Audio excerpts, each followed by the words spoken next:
14, Austin Jackson.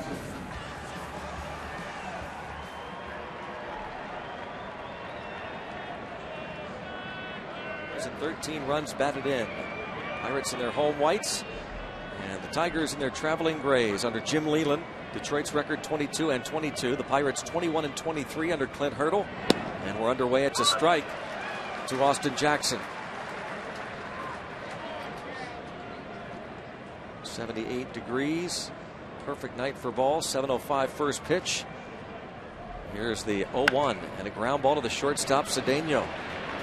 And on to first to retire Jackson. Time and temperature tonight brought to you by the parking spot. We have airport parking covered.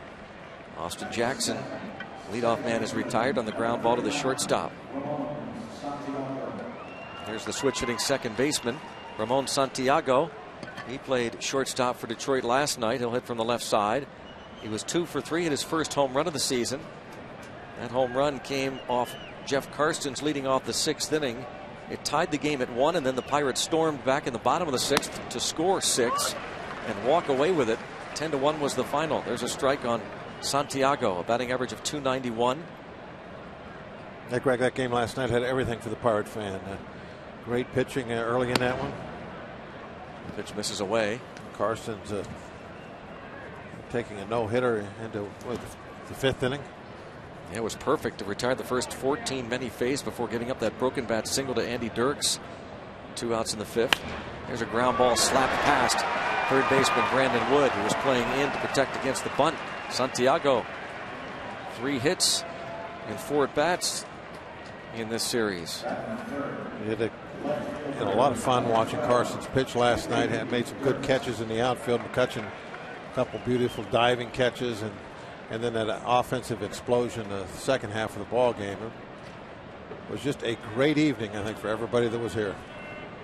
Could be hard to duplicate it, but the Bucs will sure try in front of what is expected to be a sellout crowd. They're already gathered on all the rungs of the rotunda.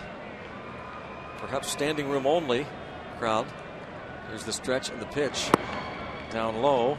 And Andy Dirks, the left-hand hitter, 3 for 10 with a run batted in. Called up to the big leagues, looks down at third base coach and former Pirate skipper Gene Lamont.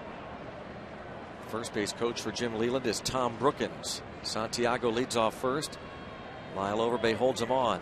Correa's pitch in the air to left and slicing toward the seats and out of play.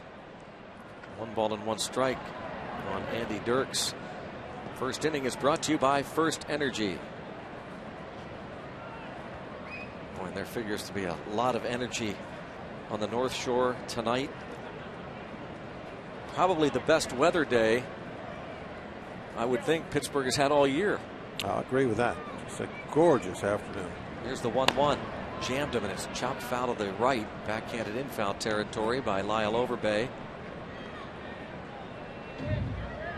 1 ball, 2 strikes the count. Pretty rainy spring season, obviously.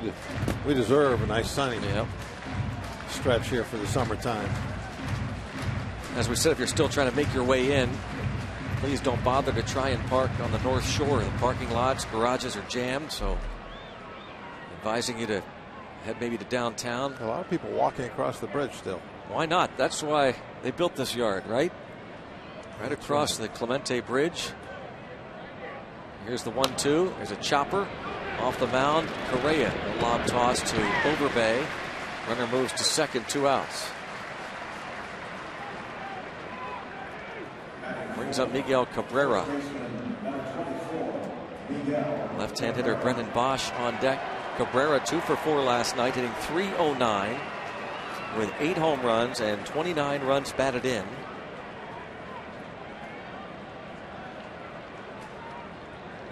Second in the American League with 33 runs scored, a .438 on base percentage. 7th in the league in the junior circuit with those 29 runs batted in. Kevin Correa sets in the pitch. Inside, tight with a fastball to Miguel Cabrera. Gonna set the tone for the night, huh? Fastball up and in to get things going. Cabrera taking a little walk after that.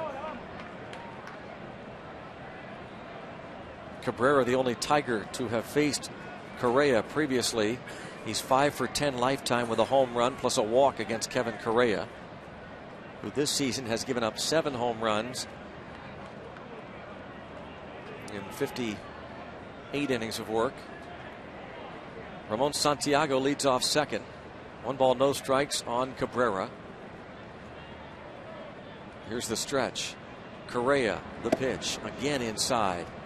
2-0, and Cabrera looks out at Correa.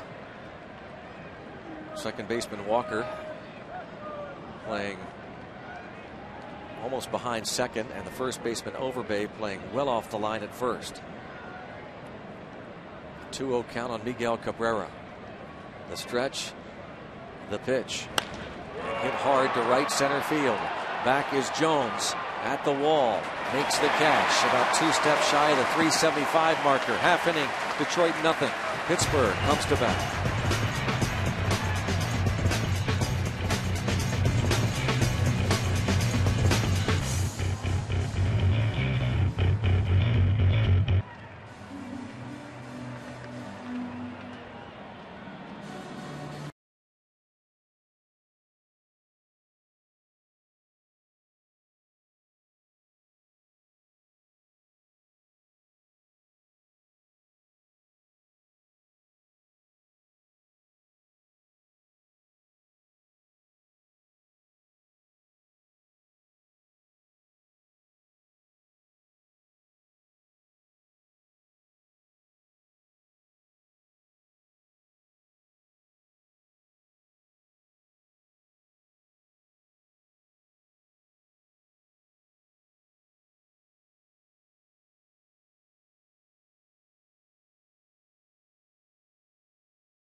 McCutchen 1 for 4 with a walk, a run, and a stolen base last night, hitting .247 on the year with 8 home runs.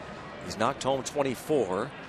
Third baseman Brandon Inge about even with the bag. McCutchen and Tabata Cedeno were out working on their bunting and base running earlier this afternoon, and McCutchen takes up and in from this 6'3", 220-pound right-hander from St. Louis, 26-year-old Max Scherzer.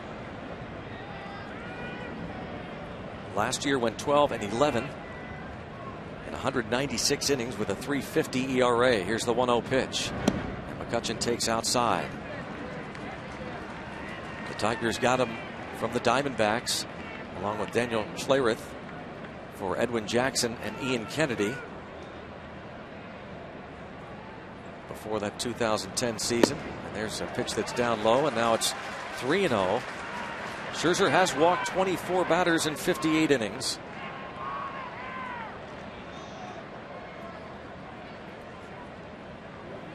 .30 count. The windup and Scherzer's pitch. And McCutchen shows bunt just for distraction and takes a strike. 3-1. Scherzer out of the University of Missouri. First round pick of the Diamondbacks 5 years ago. 11th choice overall. 3-1 pitch.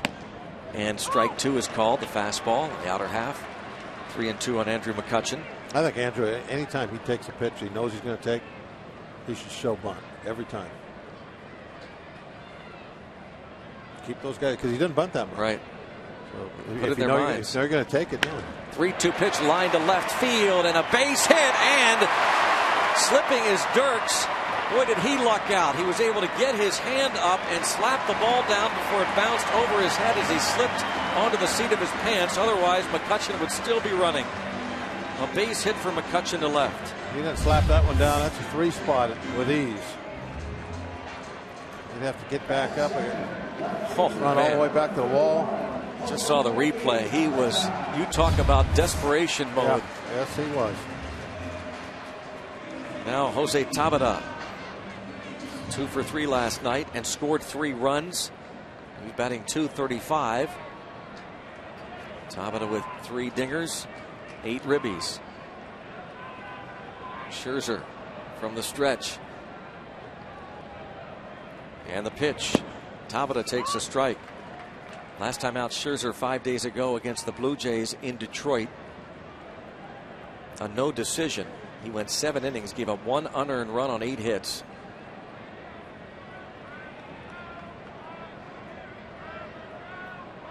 The stretch.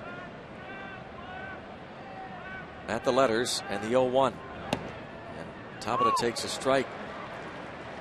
Inside corner 0-2.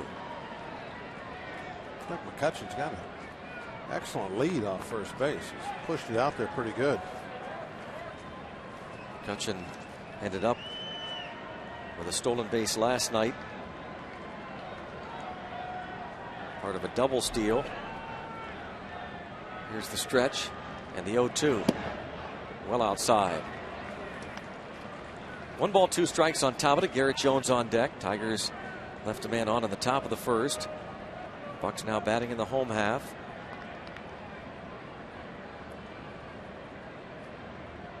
Bucks have won 3 in a row. Here's the stretch. Throw to first base, and McCutchen dives back as it was a lob toss from Scherzer to Miguel Cabrera. So Cabrera didn't bother to apply a late tag. 1 ball, 2 strikes. And the right-hander coming set again. Here's the pitch. Swung on and missed. Tabata down on strikes. 1 away in the first. 54 strikeouts for Scherzer. Tied for the lead in the American League with the 6 wins. He is tied for 9th with 8.3 strikeouts per 9 innings. This is a 3rd career appearance for Scherzer against the Pirates, his 2nd start of his career at PNC Park. There's been times this year where that's been the problem with the offense, is too many strikeouts. It might be a challenge tonight. Strikeout pitcher out on the mound. Throw over to first base, catch him back pretty easy. Garrett Jones at the plate. 2 for 4 last night. And now hitting .252. He's hit 6 homers, driven in 15. The pitch. Strike called. Fastball.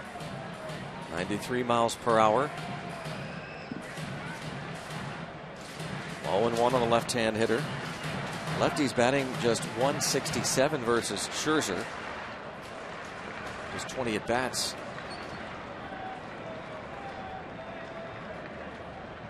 Lefty's hitting .167. Righty's .236. The stretch. Scherzer's 0-1, and Jones looks at a ball down low.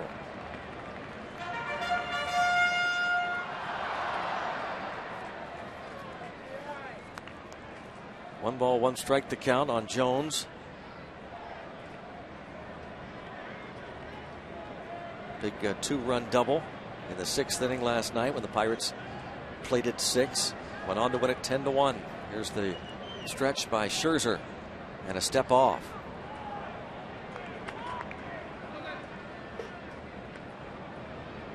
Luis Silverio, the first base coach of the Pirates. At third base, Nick Leyva. Bucks now 8-11 here in their home yard. Here's the stretch and the 1-1. And Jones takes low.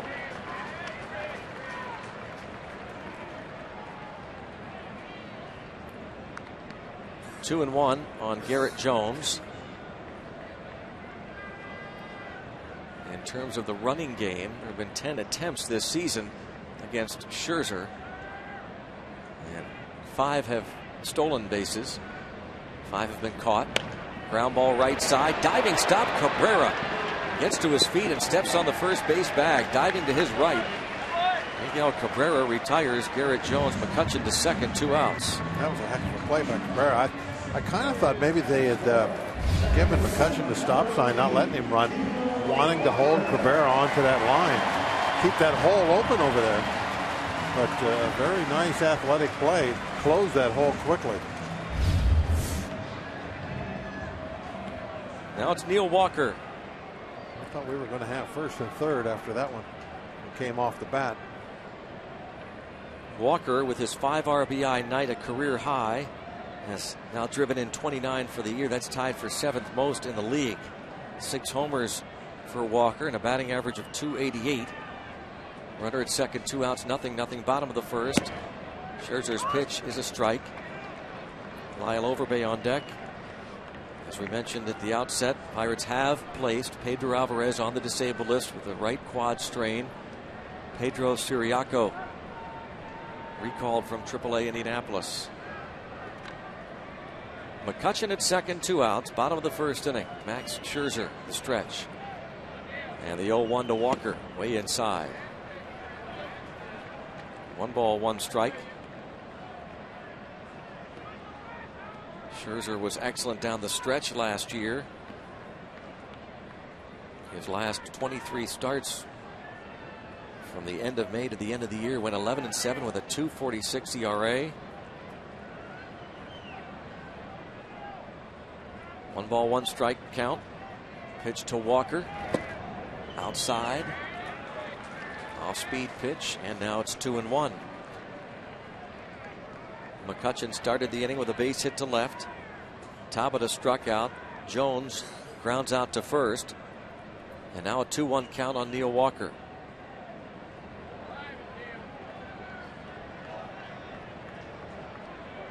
Scherzer in his previous 2 starts here at PNC Park as a member of the Diamondbacks gave up 6 runs in 7 2/3 innings and delivers a strike to Walker, 2-2.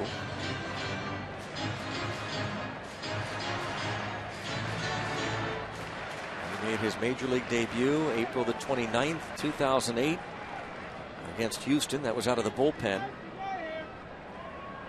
His first major league win 2 years ago in Atlanta, May the 16th. 6 shutout innings against the Braves.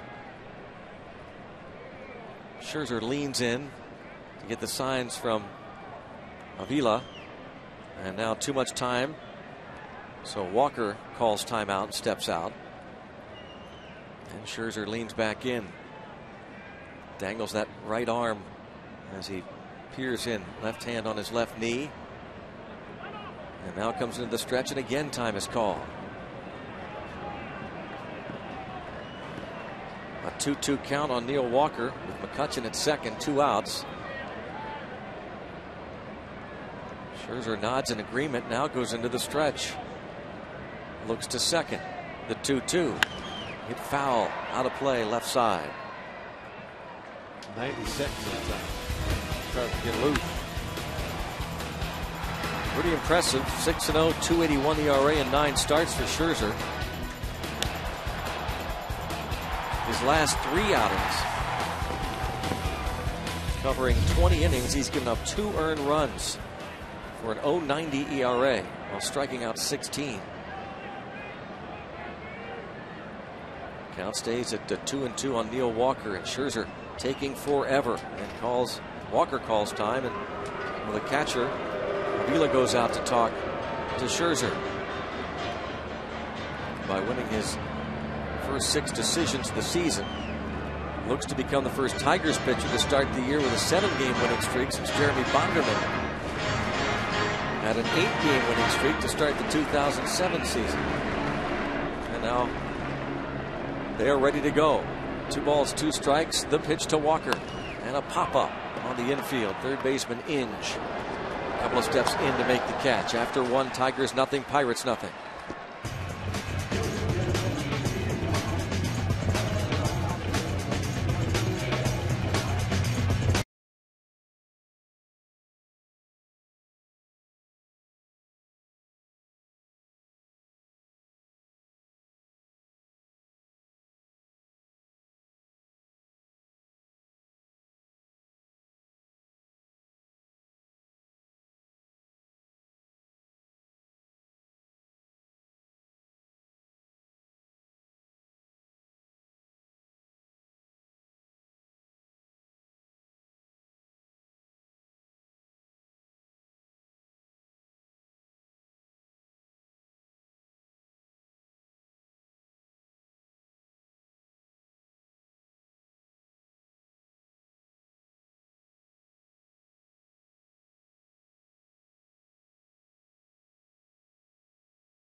Correa faces the 5, 6, 7 men in the order for the Detroit Tigers. Left-hand hitting right fielder Brennan Bosch leads off and takes high ball 1. Bosch has averaged .265. He was 0 for 4 last night. Bosch, however, gave the Pirates and their fans a scare when he drove a ball to the wall in right field in the 6th inning. This ball popped foul out of play with a man aboard after Santiago had tied the game at 1. And with 2 outs and Austin Jackson at second, Bosch sent Garrett Jones all the way back to the wall and right before the Bucco right fielder put it away. 1 ball, 1 strike on Bosch. Kevin Correa, the 1-1 pitch, swing and a miss. Pitch was upstairs, and now 1 ball and 2 strikes. A couple of rough starts for Kevin Correa. His last 2 times out against the Dodgers here and against the Brewers in Milwaukee, giving up 10 runs in 10 1/3 innings combined. Here's the windup, and Correa's 1-2 pitch to Bosch, high, 2-2. 6 days ago at Miller Park, he went 4 innings, gave up 6 runs on 8 hits. Again, the Pirates would lose 9-6. And that start against the Dodgers on May the 10th here at PNC Park, he went 6 1/3. 5 runs for them earned on 10 hits. Pirates lost that game 10-3. 2-2 count. Bosch stepped out for a moment. Now he's back in. Bosch, Peralta, Avila. Here's the 2-2. And strike 3 call. First K for Correa. 1 down brings up the shortstop tonight, Johnny Peralta. Correa able to backdoor a breaking ball there, I believe. A little slider, perhaps. I think that's what that was. Or I guess the cutter. He ready to throw what he calls a slider, a little cut ball. Looked like it came in and nipped that outside corner, but that's kind of what Carson was so effective with. He stayed out of the middle of the plate so well last night. Peralta fouls a pitch back to the backstop. Johnny Peralta hitting .290 with 6 homers, 23 RBIs. I was watching the monitor a lot last night, and the strike zone down in the corner. Every time I saw it, there was nothing really in the middle of it. Everything was right on the edge, off the edge. Peralta pops this ball up. Second baseman is out. Neil Walker makes the easy play in shallow right. 2 up and 2 down for Correa. But obviously Carson's last night had some of his best control he's had in the big leagues, and he really used it well too. He just was picking them apart, in, out, up and down. He went 6 innings, gave up the 1 run on 3 hits. He is now 3-2. Left-handed hitting catcher Al Avila hitting .283. 6 homers, 24 RBIs. Victor Martinez started last night. He's normally the DH. But Jim Leland wants to get his bat in there, and Martinez likely to start tomorrow in the finale of this series. Ball taken low and away, ball 1.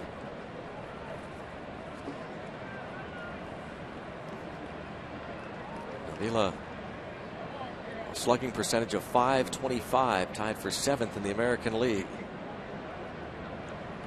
1-0 pitch and a line drive to right.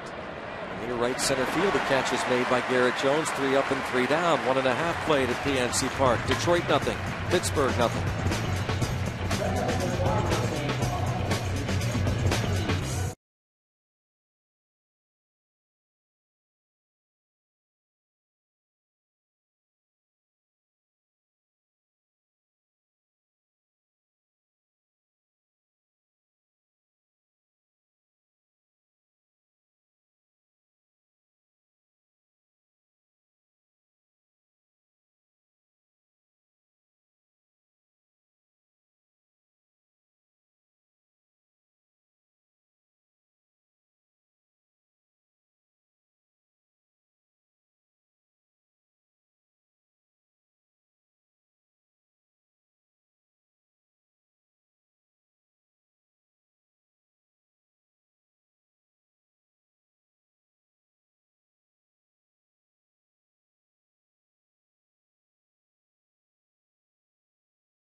Let's pause for station identification, and just for the youngest Bucco fans, the Buckaroos Kids Club. There are 2 membership options, the exclusive Gold Club membership and the no-charge Silver membership.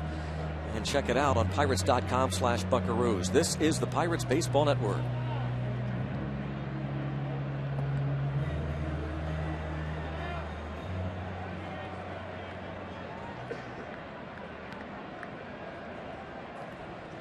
Bottom of the second inning, Lyle Overbay leads off for the Bucks, hitting .235 at his 4th Pirate home run last night. 15 RBIs. Overbay fouls this back and out of play. That home run was timely. It came in the bottom of the 6th inning, leading off that frame after Santiago had tied it up at 1 in the top of the inning. Overbay came right back with that home run over the center field fence. 0-1 the count on the left-hand batter. Ryan Doumit follows, then Brandon Wood against Max Scherzer, and a strike at the knees, 0-2.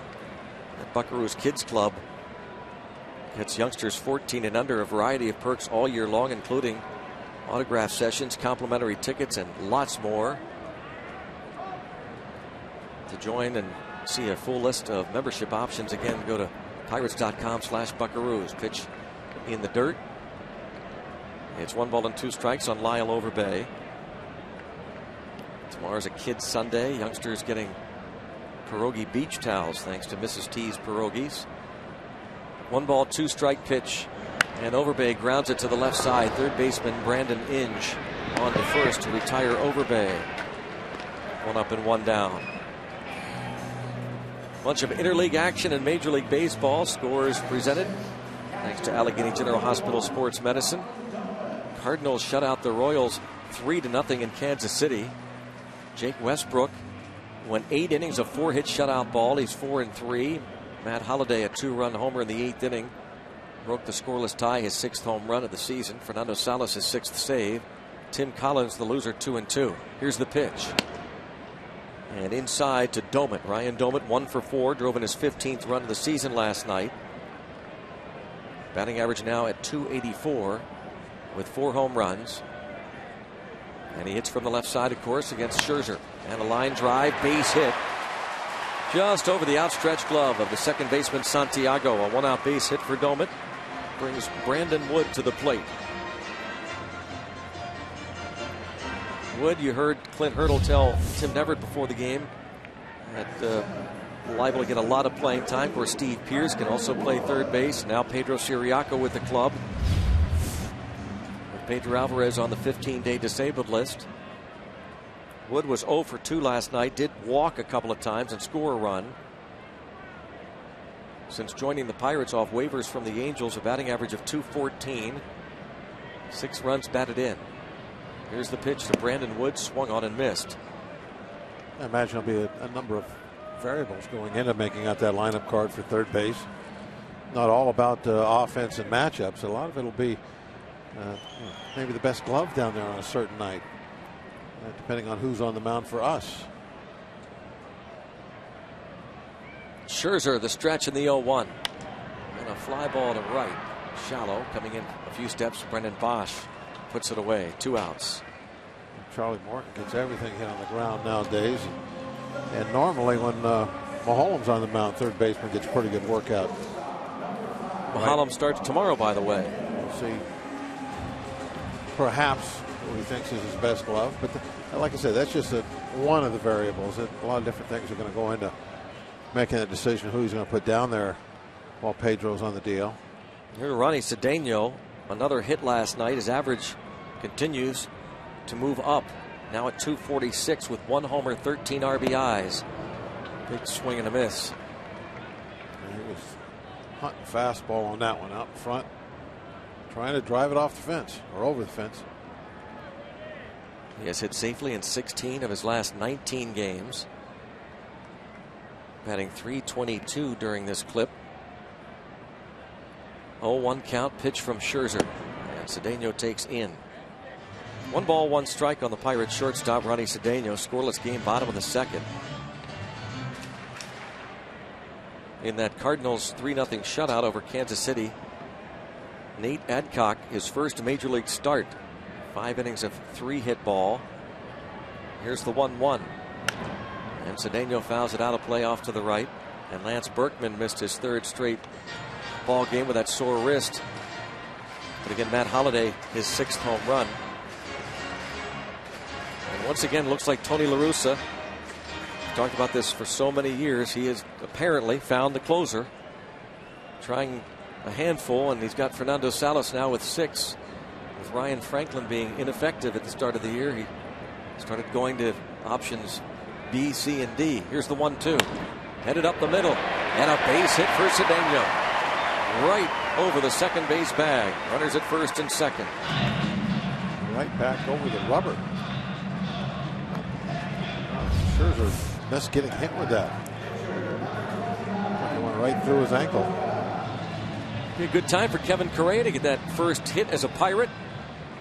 He is 0 for 20. Career batting average is 114. A ground ball in between short and third.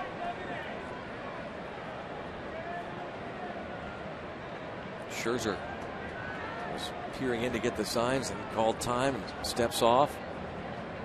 He is very, very methodical. Here's the stretch. The pitch to Correa. Strike 1. Doman at second, Cedeno at first, 2 outs. One of the problems when we get a guy at second base, they go through a set of signs the catcher does. Not only is he tapping different parts of his body, but then after that, then he actually puts down some traditional signs. So it's a lot of stuff to do. A lot of things going on there, and then if Scherzer says no, he's got to go through a whole set again. Ball fouled back behind home plate. Now 0-2 the count. That's what was going on when Walker was up there last inning.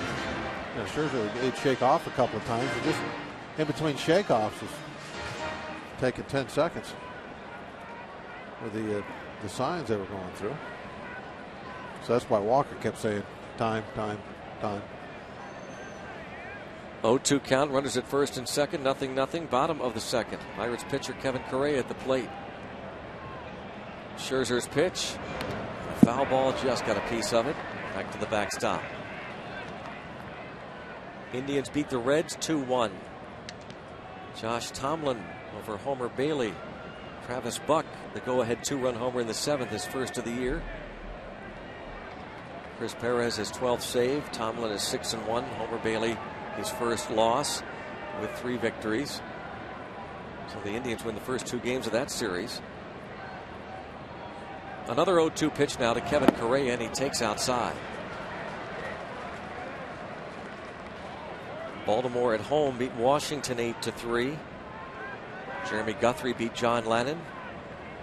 And Greenville native Nolan Reimold his first home run of the season out of Kennedy Catholic in Hermitage, PA. Nolan Reimold helping the Orioles to that win over Washington.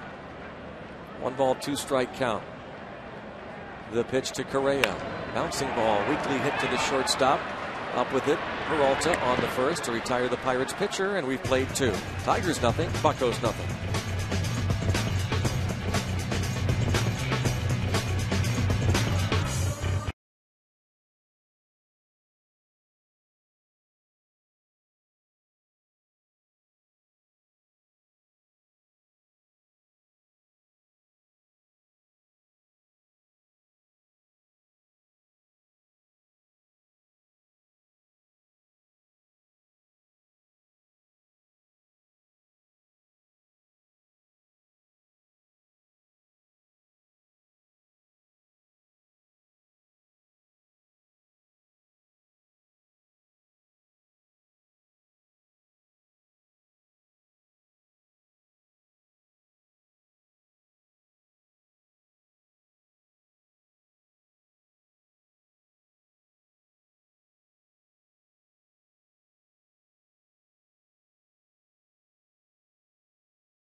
answer was stats. Don't need many points for the money. Can we do it here? 22 points. Survey set!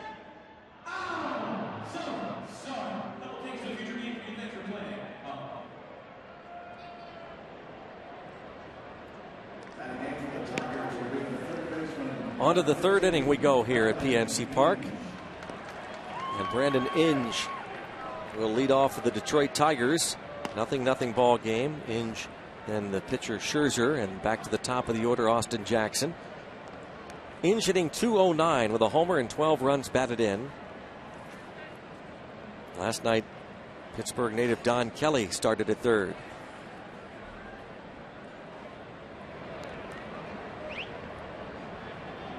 Correa, 19 games of interleague play, including 9 starts in his career.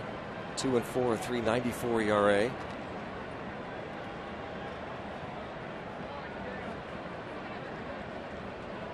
Pirates right-hander, the wind and the pitch. And fouled back by Brandon Inge. Toronto over Houston 7-5. Again, the scores from Allegheny General Hospital Sports Medicine. 7-5 for Toronto. They got 2 home runs from Jose Bautista. 3-run homer in the 6th was his 17th of the year as Inge takes high. And then he hit a solo homer in the 8th inning for his 18th of the season. Yunel Escobar went deep for the 4th time. Casey Jansen was the winner. Octavio Dotel his first Blue Jays save. Toronto beat Brett Myers. 1 ball, 1 strike pitch. Inge checks and takes low and away. Our Major League Baseball home run leader update brought to you by Consult Energy. America's energy starts here. 2-1 on Inge. Correa the wind and the pitch. Chopped foul to the left. And it's 2-2. The National League's home run leader is Ryan Braun of the Brewers. He has a dozen. Milwaukee hosting Colorado. They had a thrilling walk-off victory in 14 innings last night at Miller Park on a Prince Fielder home run. Sean Markham starts tonight for the Brew Crew. Check swing off of the catcher, Domit, and as Domit goes to scramble for it outside the dirt circle toward the first base dugout, appeal was made to the first base umpire Mike Winters, who said Inge did not offer. 3-2. That was a good job by Dolman. He's keeping it in the area in case they would have got that call. Been able to throw him out. 3-2 pitch. And Inge lines one toward left center field over his Tabata. And he makes the catch. Bucko left fielder puts it away. 1 up, 1 down in the 3rd. Ball came off the bat, headed right for the gap. Jose really closed on that really easily. Looks like he is really starting to get back into his early season form, and maybe that had a lot to do with the fact that he wasn't 100% for a couple of weeks. We're very lucky to have somebody of his defensive abilities out there. Like the pitcher. Yeah. Kevin Correa stabs that comebacker off the bat of Max Scherzer, who came in batting a career 176. Pretty good hitting pitcher. But Correa makes the play. 2 up and 2 down, and back to the top of the order in Austin Jackson. Scoreless game in the 3rd. Want to send along a happy birthday wish to a great Pirate fan for many, many years, Earl Cohen. Celebrating his birthday today. Trying to celebrate a Bucko win for Earl Cohen. Pitch is taken for ball 1. Austin Jackson. We got to win this one tonight. Full house. Yep. Walker bobblehead night. 1-0 pitch. Fouled straight back by Jackson. And it's 1-1. Hopefully it'll be kind of like last night. A real nice close ball game. Then we can separate ourselves the last couple innings. Win going away. Aren't many prettier sights than a jam-packed PNC Park on a beautiful summer-like evening in Pittsburgh. Jackson calls time and steps out. 78 degrees at game time. Definitely a beautiful ballpark. Fun to watch the folks streaming across that Clemente Bridge. Here's the 1-1. Up and in, and Jackson does the limbo. 2 balls and a strike on Austin Jackson. I think that might have been a curveball. Just popped out of his hand a little bit early and left it up and in. Not really a purpose for it. I think that one just slipped. Now the 2-1. And a drive to center. McCutchen a couple of steps back. Has it measured. He's under it. He gloves it. 1-2-3 for Correa. Head to the bottom of the 3rd in Pittsburgh. Tigers nothing. Buccos nothing.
McCutchen leads off for the Bucs here in the bottom half of the 3rd inning against Max Scherzer. McCutchen singled to start the bottom of the 1st. Pirates have collected 3 hits.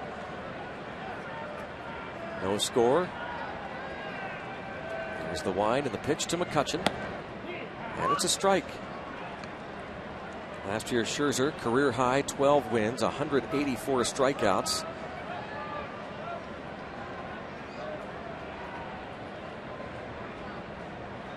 The 0-1 pitch to McCutchen. Ground ball to the shortstop. Easy play for Peralta on to first to retire McCutchen. 1 up and 1 down. 3rd pitcher in Tigers franchise history to pick up at least a dozen wins and 180 strikeouts in his first season with the team. He joined Wild Bill Donovan in 1903, who went 17-16 that year for the Tigers, and Joe Coleman, who spent his last season with the Pirates in 1979, but in 1971, the former Tiger went 20-9 with Detroit and a 236 strikeout mark. Strike is called on Tabata. 0-1. Tabata struck out his first time. In the bottom of the 3rd, 0-0. Scherzer with the 0-1. And Tabata fouls it out of play. 0-2. I wondered whether at 20-9 and with 236 strikeouts, maybe Joe Coleman might have won the Cy Young that year, the American League. 71? Yeah. But as you told me before the game, no, Greg, you're wrong again. It was Vida Blue, who went 24-8. Here's the 0-2 pitch in the dirt. Vida Blue was the MVP that year as well. I was thinking maybe it's like a Jim Palmer or somebody. I was trying to think Orioles. Vida Blue, 24-8, had 24 complete games that year, 1971. How many? 24 complete games, going 24-8 with that 182 ERA. So deserving, certainly, the Cy Young. The 1-2. Popped foul and out of play. And that was before the DH too, wasn't it? Yeah. So that makes that even more impressive. He was hit They had to leave him in the game. How about the fact that Joe Coleman, who again went 20-9 that year with a 3.15 ERA, didn't finish in the top 6 in voting of the Cy Young. Ball hit in the air to right, headed toward the seats. The right fielder Bosch takes a look. It's out of play. Still 1-2 on Tabata. Pitching really dominated back in that era. That's reflected in those stats, I guess. Mickey Lolich of the Tigers was second in the Cy Young behind Vida Blue that year. Went 25-14, 2.92 ERA. The White Sox Wilbur Wood went 22-17 with a 1.91 ERA. Tabata fouls this ball off. 22 wins, 17 losses. a sub-2 ERA, and you don't even make the top 2 in voting. Dave McNally of the Orioles went 21-5. Dick Drago of the Royals went 17-11. And the Angels' Andy Messersmith went 20-13. Top 6 Cy Young voting that year, 1971. 1-2 pitch. Another foul ball off to the right, out of play. Stays 1-2 on Jose Tabata. Game 2 of this 3-game series. Off day Monday, and then the Braves come to town for 2. Tuesday night, Wednesday afternoon. Here's the 1-2 again. And a check swing foul ball. Bounces over the Detroit dugout, first base side. Still 1 ball and 2 strikes.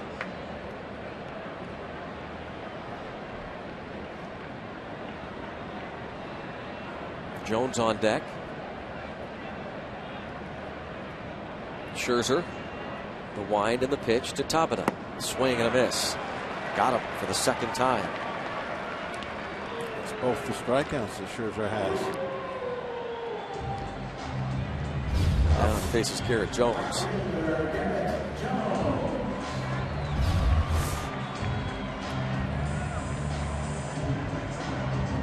Garrett Jones was robbed of a hit by first baseman Miguel Cabrera in the first inning.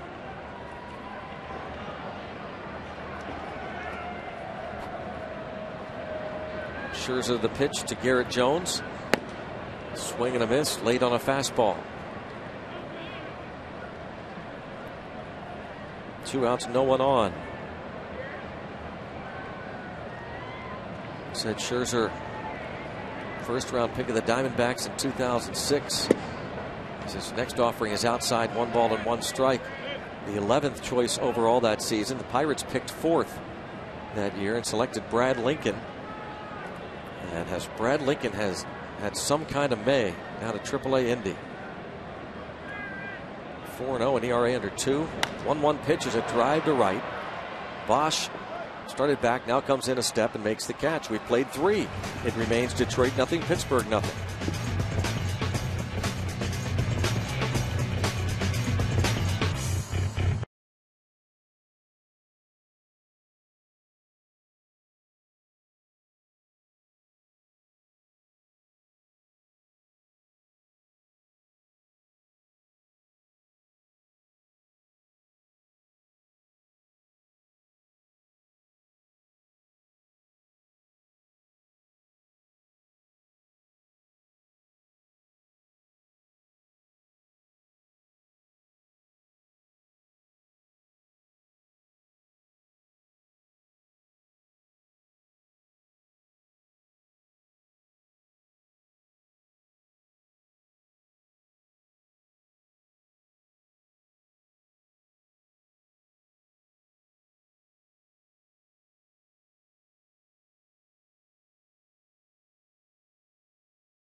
Second batter of the order, Ramon Santiago, leads off the fourth inning. 0-0 ball game against Kevin Correa and takes high.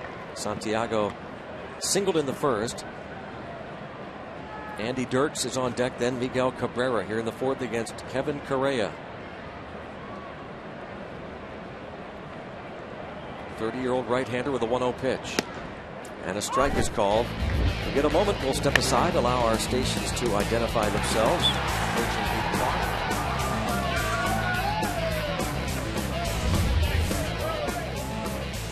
The 1-1 offering. Low, 2-1. Get your seats in the H.K. Anderson Pretzels all-you-can-eat seats. For just $35, $5 more on the day of the game, you get an outfield reserve ticket. All-you-can-eat hot dogs, burgers, nachos, popcorn, pretzels, peanuts, ice cream, and soda. And go back for more food and drink as often as you like. Go to pirates.com/all-you-can-eat. Pitch is a strike on Santiago. And now 2-2 on the second baseman of the Detroit Tigers. Santiago hit 8th and played short last night. The 31-year-old Dominican spent 2 years in Seattle. 2-2 pitch. Ground ball to the right side. Picked up by Overbay. He leads Correa to the bag. Perfectly executed. 3-1 on the out call at first base. Now we pause for station identification on the Pirates base. Left fielder Andy Dirks.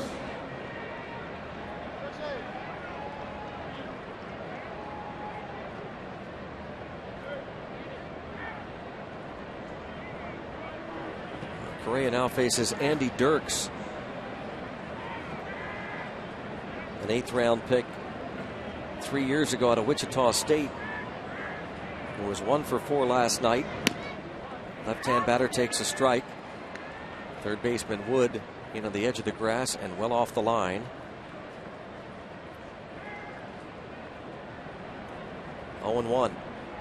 Here's the pitch from Correa. Dirks lines it foul to the left, out of play. Jim Leland was raving about Dirks yesterday in his office, talking about what a baseball player he is, can run the bases. Jim Leland, as he often likes to do, Bob, talks about those players who are not necessarily great athletes. He says people get carried away with the athletes. He says, I like baseball players.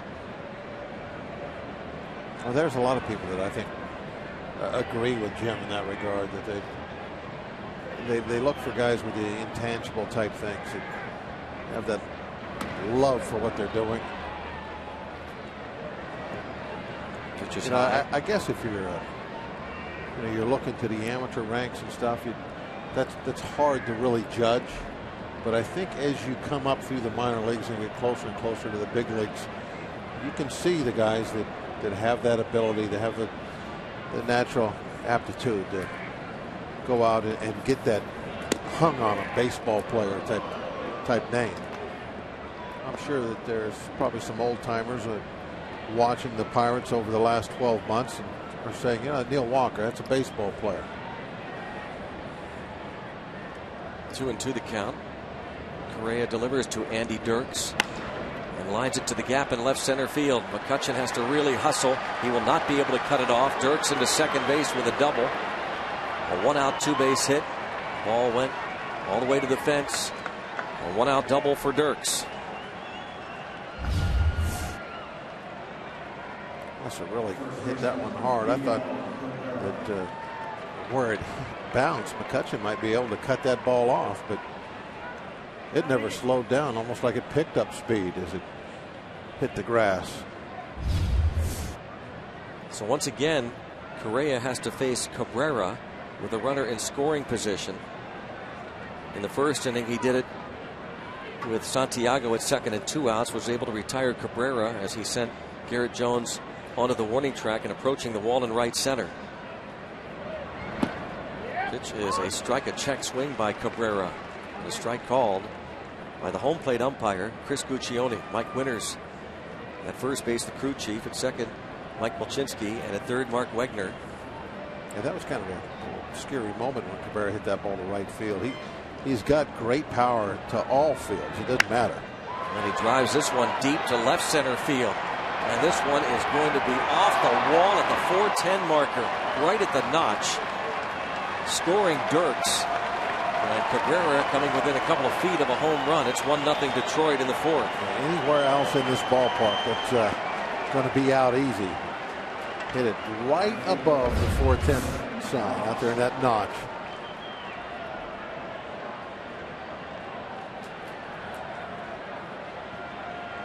Cabrera, some kind of special. Oh, he's a guy that you don't want to come up in RBI situations. And first 2 times he's come to the plate, sure enough, there's a runner at second base. He's the Albert Pujols of the American League.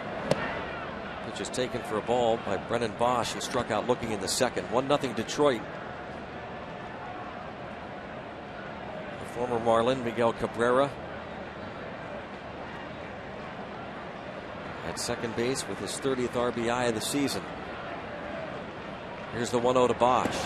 He takes outside, 2-0. Jim Leland last year called Cabrera the best opposite field power of any player he'd ever seen. We've seen him display that in the first 2 games of this series. 2-0 the count. Correa's pitch. Strike.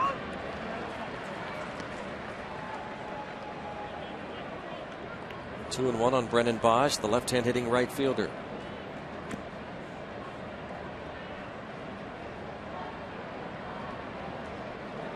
Tigers have the lead here in the fourth. Their first lead of the series. 2-1 count. Correa looks to second and now steps off as Cabrera was dancing off the bag. Shortstop Cedeno playing directly behind him on the edge of the outfield grass. Almost looked like one of those times where you get in that stretch position and you just don't feel comfortable. And you just want to get off, hit the reset button. I think that's what happened to Kevin there. Came set, started looking back, and decided that he wasn't going to throw this pitch. 2-1 pitch into the gap in right center field. This will score another. And this one reaches the fence. Into second base is Brennan Bosch. It's 2-0 back-to-back doubles by Cabrera and Brennan Bosch. 2-0 Detroit. And Dirks. They just keep playing the gap. Yeah, back-to-back-to-back. And that's going to get Ray Surridge out for a visit. Before Johnny Peralta steps in, the pitching coach of the Pirates, Ray Surridge, comes out. It just didn't look like, Kevin was real confident in that at bat right there, those pitches. When he came set and he looked out there, I don't think it was anything about Cabrera. I think that was all about he decided he didn't want to throw what they had picked. So when he came back into the stretch position again, he looked in, and then they went through a different series of signs. So whatever it was, he changed his mind. And the ball was still hit. This happened after 1 out. Dirks doubled to left center. Cabrera doubled off the wall in left center. Now Bosch's double splits the center fielder and the right fielder and gives Detroit this 2-0 lead. Johnny Peralta popped up to Neil Walker in the second inning. He's at the plate now. Correa's pitch. Strike is called. Join the Pirates and Central Blood Bank at PNC Park for the 3rd Pirates Blood Drive of the year, Monday, June 27th. It goes through Wednesday, June 29th. A 3-day drive going to be held from 11 a.m. until 7 p.m. each day. For more info, you can visit centralbloodbank.org. All participating donors get 2 tickets to an upcoming Pirates home game, plus a Pirates promotional item. Pitches in the dirt to Johnny Peralta, 1 ball and 1 strike. There's free parking in Red Lot 6 right across from the press entrance, and all donors also entered to win a trip for 2 to the 2011 All-Star Game in Phoenix. You can visit Pirates.com for further details. Pirates and Central Blood Bank. The blood drive of June 27th through the 29th. Strike is called. 1-2 on Johnny Peralta.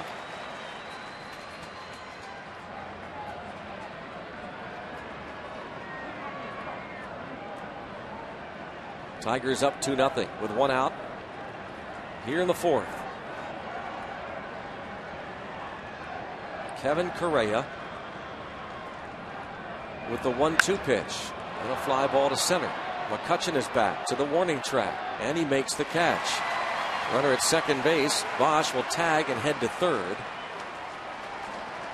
2 outs.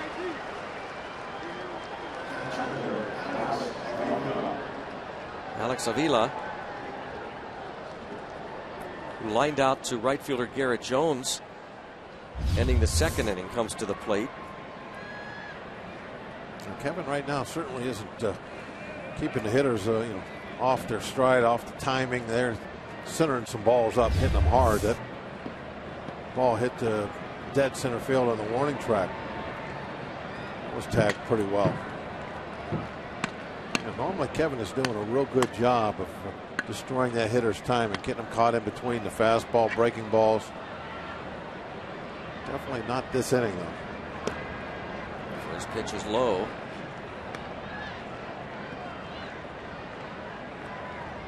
One ball, no strikes. Avila, whose father is the vice president and assistant general manager of the Tigers.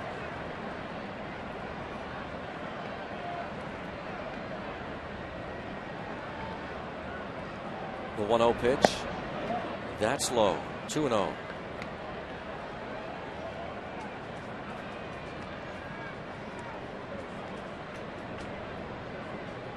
Kevin Correa trying to get out of this inning. He has given up 2 runs on 3 hits here in the 4th. The windup, the pitch. Foul back and out of play. Avila spent a time as a special assistant to the GM with the Pirates for a while after leaving the Florida Marlins. He rejoins Dave Dombrowski, who's the president of the Tigers and general manager. Former Marlin GM. He and Jim Leland helped construct that 1997 World Championship Marlins team. 2-1 pitch, swing and a miss. Now it's even on Avila, who was a 5th round pick of the Tigers in 2008.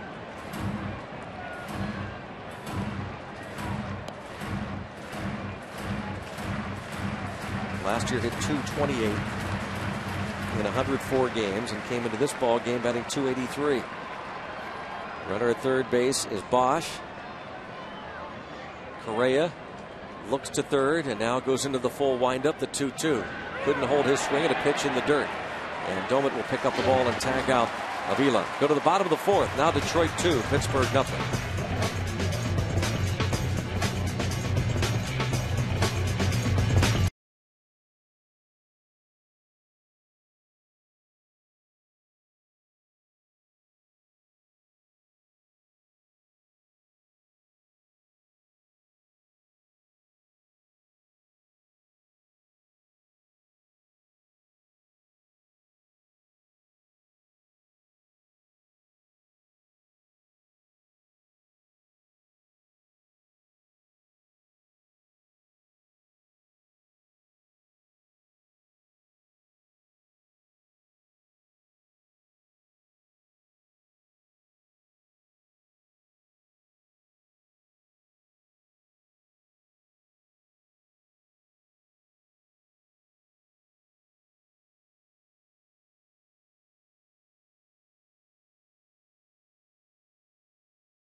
Pirates down 2-0 to Max Scherzer and the Detroit Tigers. Bottom of the 4th, Neil Walker leads off. He popped out to third baseman Brandon Inge in the first. Lyle Overbay will be up next, and then Ryan Doman. Scherzer has struck out 2. He's gotten top of it twice. He's allowed 3 hits and strike 1 on Neil Walker, who now leads all Major League second basemen with his 29 RBIs this season. 17 extra base hits, ranked second among all National League second basemen, behind only Ricky Weeks. And swing and a miss at a pitch in the dirt, 0-2. Tampa Bay's Ben Zobrist is the Major League leader among second basemen with 21 extra base hits. 0-2 on Walker.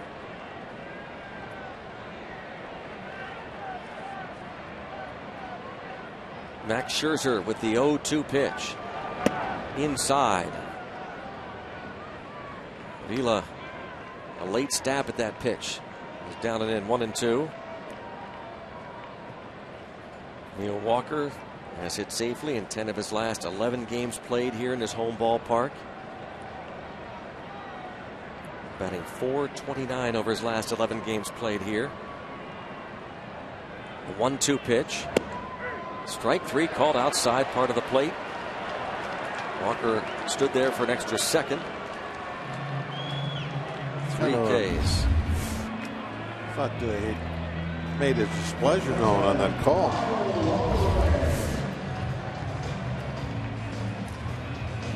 Scherzer now faces Lyle Overbay with 1 out of the 4th. 2-0 Detroit. Overbay grounded out to third, his first at bat. I think he said something as he's walking away, because Guccione kind of followed him and looked like he was talking back. So a little something going on there. First pitch outside to Overbay.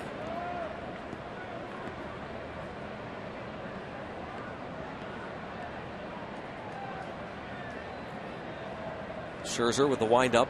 1-0 pitch. Foul back out of play.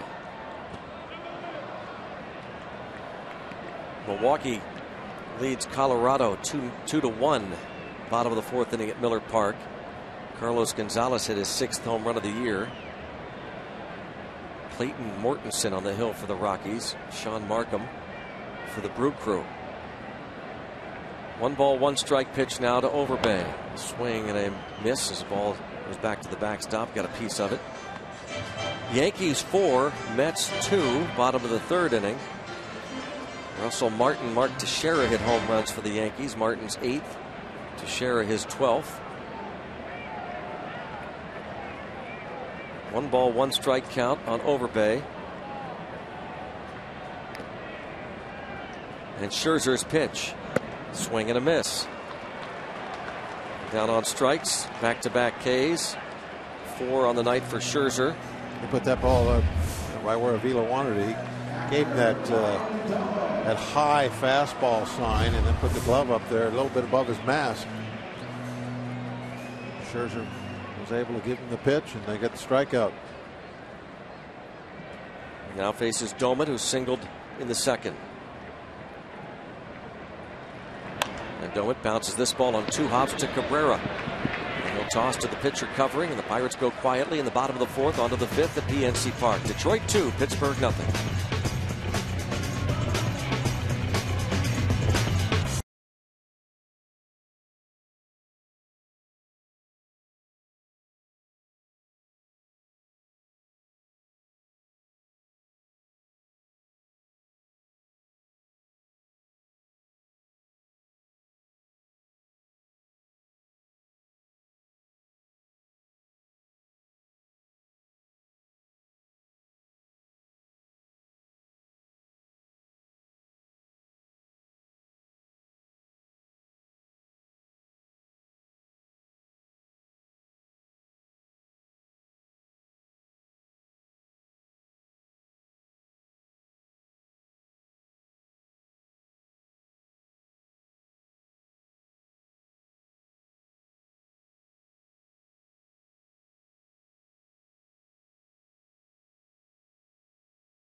Kevin Correa, the 5th inning is brought to you by Iron City. Drink black and gold. Inge lined out to Jose Tabata, starting the 3rd inning, and now here he begins the 5th against Kevin Correa. Correa signed a 2-year deal worth $8 million over the winter after a couple of seasons with the Padres. Bouncing ball for Hopper, shortstop. Cedeno has it and on to first to retire Inge. Brings up Max Scherzer. Hit the comebacker to Correa in the 3rd.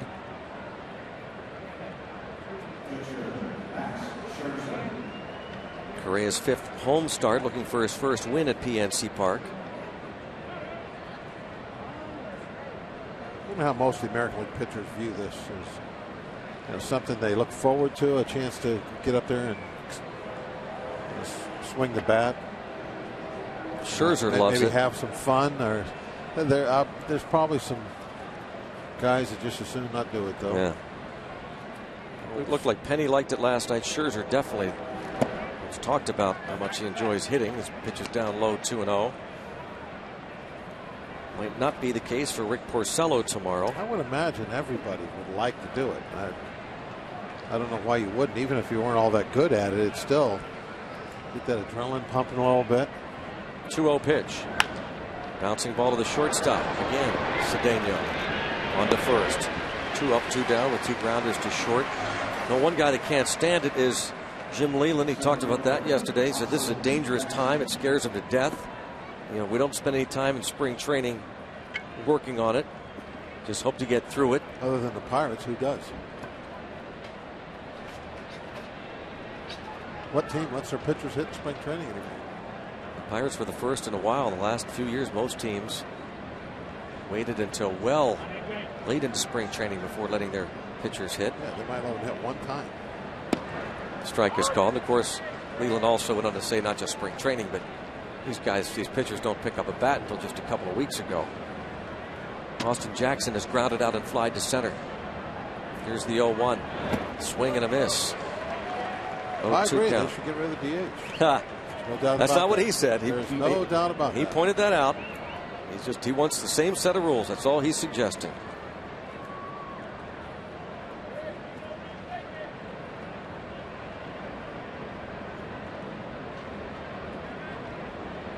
Two nothing. Tigers lead. Correa in front of Austin Jackson, 0-2. The pitch in the dirt. Well out of the zone. Austin Jackson, major league leader in strikeouts. Center fielder for the Detroit Tigers. He has punched out 56 times, 3 more than Adam Dunn of the White Sox. Ryan Howard of the Phillies has struck out 53 times, along with Kelly Johnson of the Diamondbacks. The National League leaders. Ball swung on and fouled off, back out of play. 1-2 on Austin Jackson.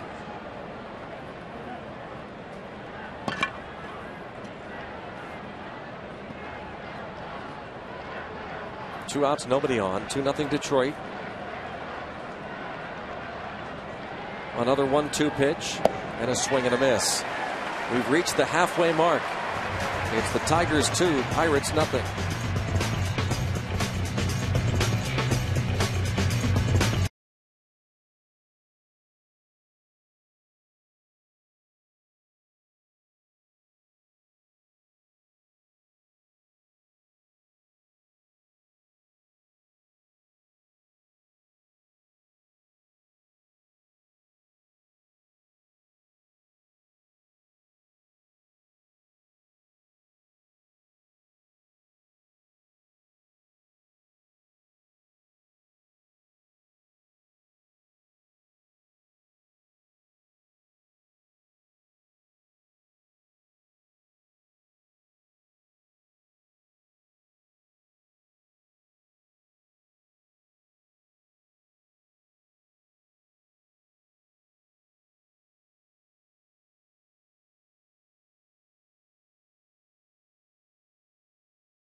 Tigers. We're in the bottom of the 5th inning at PNC Park. It's the bottom third of the Pirates batting order. Brandon Wood, Ronnie Cedeno, and Kevin Correa.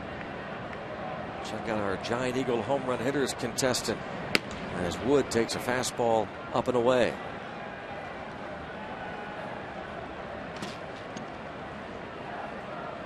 Our contestant tonight, Pauline Lewandowski of Oakmont. The 1-0 pitch, way inside. Scherzer has given up 8 home runs in his first 9 starts. Wood looking for his first Bucko dinger. Here's the pitch.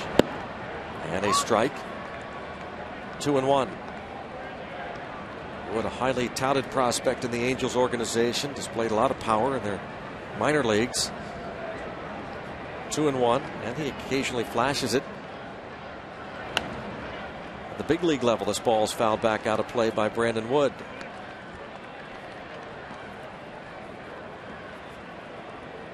Two and two on the former first-round pick of the Angels, Brandon Wood, a first-rounder in 2003. The 2-2 pitch inside, and the count goes full.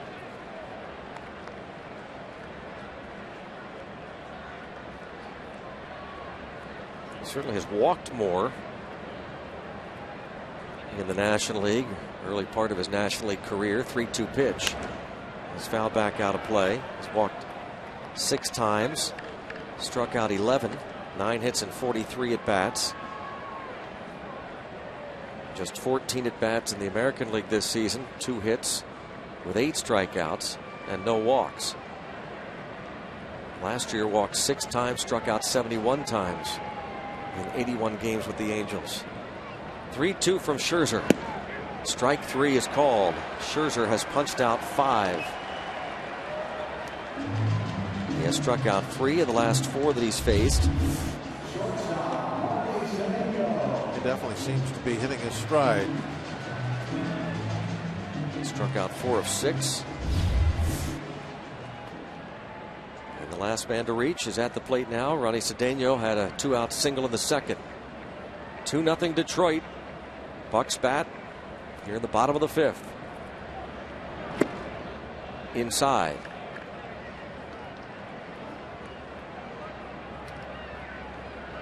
One ball, no strikes on Cedeno.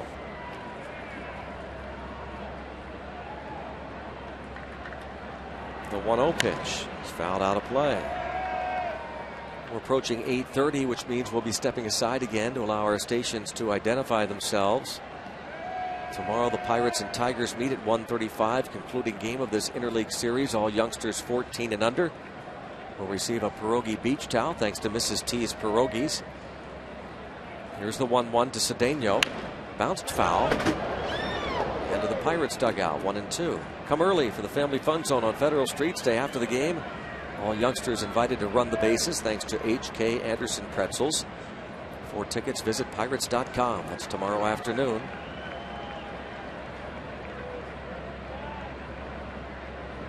1-2 pitch. Outside. Even now on Cedeno. Scherzer has allowed 3 hits, 5 strikeouts, hasn't walked a man.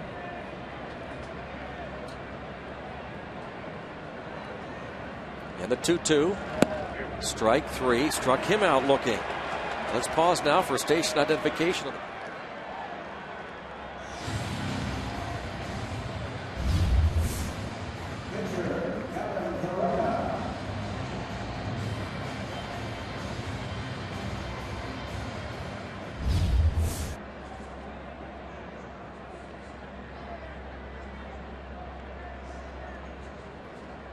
Nothing really fancy with his last couple of strikeouts. He just threw fastballs and froze both Cedeno and Wood. Correa fouls this pitch back and out of play. Neither one of them could get the swing off. It wasn't like there was a check swing, anything. They just looking for something else, and both guys just spun and went right back to the dugout. It wasn't like they disagreed with the call. Pitch fouled back weakly to the backstop, and Scherzer ahead of his mound opponent. 0-2. Tim Neverett will be along when we move to the 6th. Be careful driving. I'm not going anywhere. Watch this thing. Here's the 0-2. Foul back up against the screen. I might just sit back and listen to the radio. I could do that. Yeah, that's true. I just love watching this big crowd, though, in this ballpark. Need to give them something to haul. Yeah, I was going to say, it would be fun to watch them rally. Yeah, they've been a little quiet right now. I can understand that. Need to get something going on offense. This pitch is a ball, 1-2. Standing room only crowd. They need to cheer. Next pitch is bounced foul, rolls right to Nick Leyva, third base coach. Nearly stops right in front of him. 1 ball, 2 strikes. 76 pitches thrown now by Max Scherzer. 2 outs here in the 5th. Keep it close. You can get to that shaky bullpen. That's another idea. Here's the 1-2. Check swing. A foul ball. Like might have hit Correa's left hand. Started walking toward the dugout. And Clint Hurdle comes out of the dugout to ask Guccione about that. And now, initially, he was yelling from the dugout. Clint Hurdle now is going to slowly walk to the home plate umpire.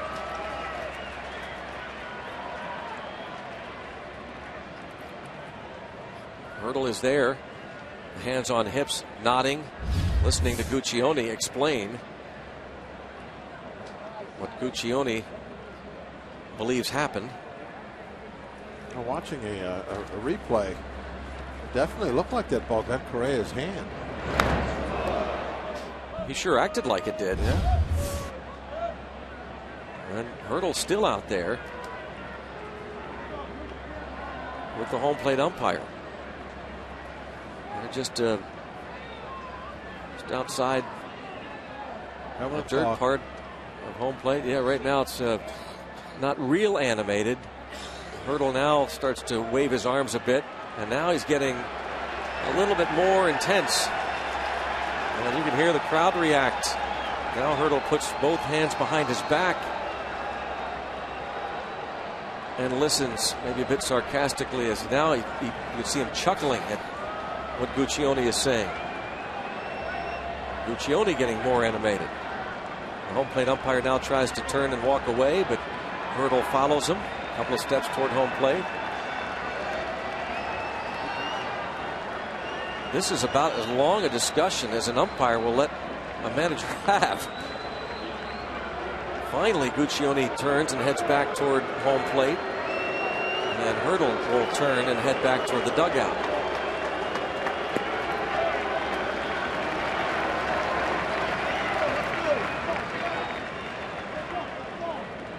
One ball and 2 strikes to count on Correa. If Scherzer were a quick worker, I'd think, well, that's not a bad idea. Disrupt them. There's a swing and a miss for the strikeout.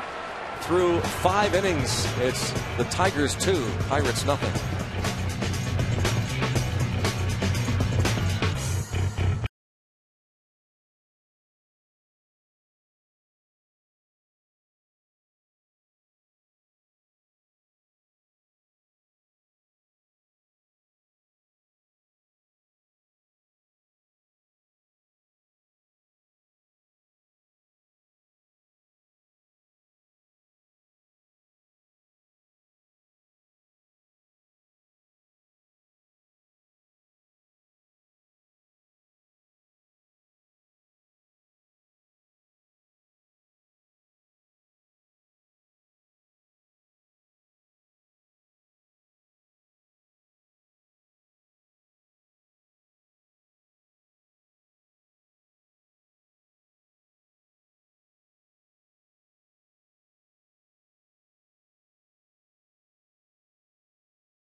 go in the fourth.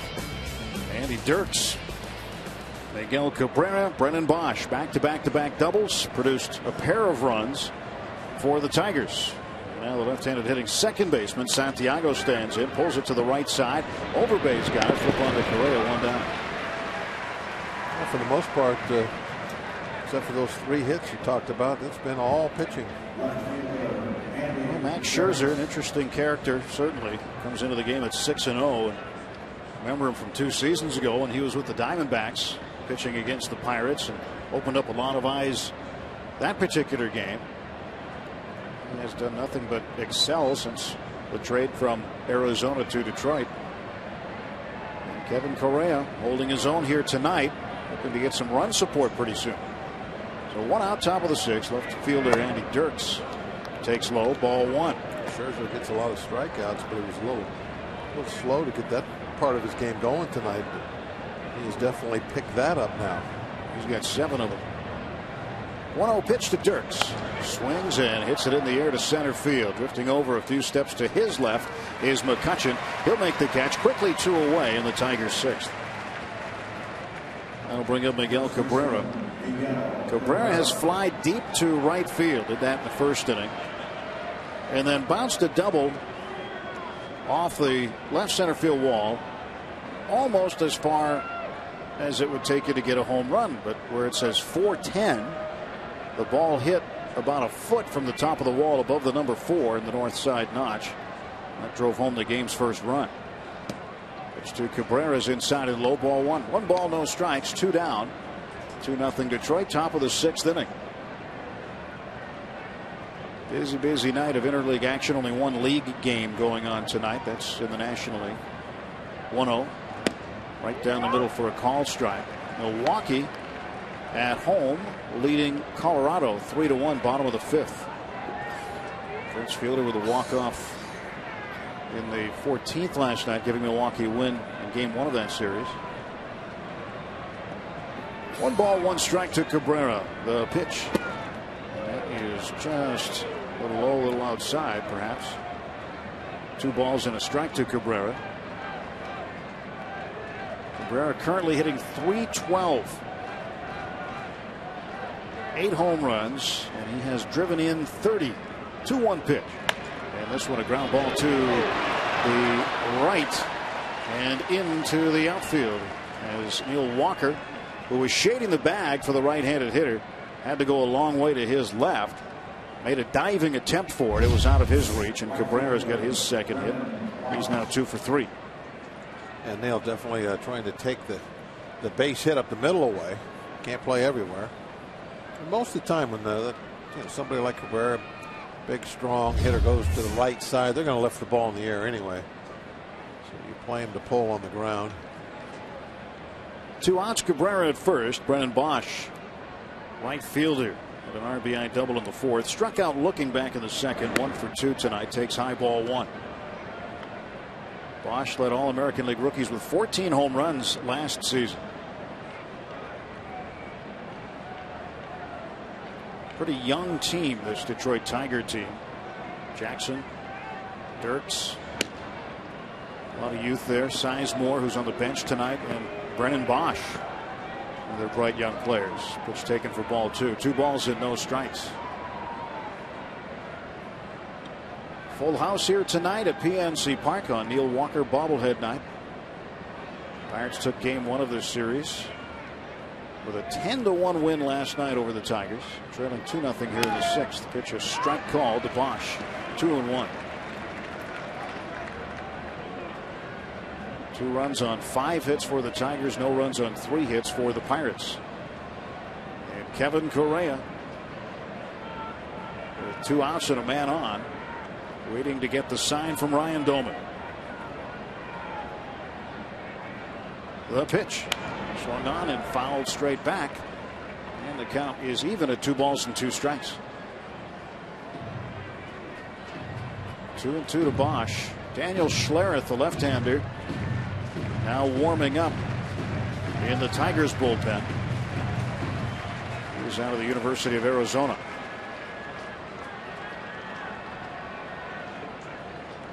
Cabrera short lead at first, held on by Lyle Overbay. And the left-handed hitting right fielder Brennan Bosch waiting at the plate. Correa set, kicks in a 2-2 pitch, swung on, fouled away. Count stays 2-2. The game last night, Bosch hitting the 3 spot, went 0 for 4. Hitting in the 5 spot in the order tonight. Bosch adjusts his helmet, now digs in with his left foot. Taps home plate, draws the bat back, looks out at Correa. And the 2-2 swung on, and this one is a diving stop by Walker. He gets up, throws him out. Outstanding play by the Pirates second baseman to retire Brennan Bosch. Throwing the leather around, Neil Walker. Nothing across, 1 hit and 1 left through 5.5. It's the Tigers 2, Pirates nothing.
Andrew McCutchen starts the Pirates half of the 6th inning. Tigers with a 2-0 lead. Breaking ball from Scherzer drops in for strike 1. And that's when we got to get this big crowd involved. Get a little something going. Get some base runners on. Take advantage of this packed house. A little excitement. 0-1 pitch to McCutchen. Swung on, fouled back. That's one thing that Scherzer has been able to do. Striking out 5 of the last 6 men he's faced. He's quieted down this packed house. But McCutchen could light it up again with a base hit or an extra base hit. No balls and 2 strikes. That's the count to Andrew McCutchen. He waits for the Scherzer offering. And he swings and drives it through the hole on the left side. That's a base hit. Well, McCutchen becomes the first base runner for the Pirates since Cedeno reached in the 2nd inning. That'll bring a tying run to the plate and Jose Tabata. Fans, you can take the Pirates with you wherever you go this season. Subscribe to MLB.TV today to see every Pirates game live or on demand on your computer and your favorite devices. Visit Pirates.com to order and get more details. MLB.TV, baseball everywhere. Jose Tabata struck out swinging twice, once in the 1st inning and again in the 3rd. Jose hitting .232. Middle infield for the Tigers looking for the double play, and Tabata swings, pops it up foul, backing out of play into the 2nd deck. Strike 1 to Jose Tabata. I know something will get this crowd energized. How about McCutchen stolen base? I want to get them up, stomping their feet. I thought he might run in that first inning when he got on. He's got a good lead now at first base, held on by Cabrera. Stretched by Scherzer. And the 0-1. And Tabata watches strike 2 sail by. So Tabata in the hole here, no balls and 2 strikes. 2 runs on 5 hits for Detroit, no runs on 4 hits for the Pirates. Nobody out. McCutchen a leadoff single. McCutchen 2 for 3. And Tabata 0 for 2, trying to change that. Quick toss over to first. That was certainly not the best move by Max Scherzer as he spun around toward first base and lobbed it over to Cabrera just to let McCutchen know he was there and that he's keeping an eye on it. Scherzer into the stretch. And here comes the 0-2. That's outside. 1-2 to Jose.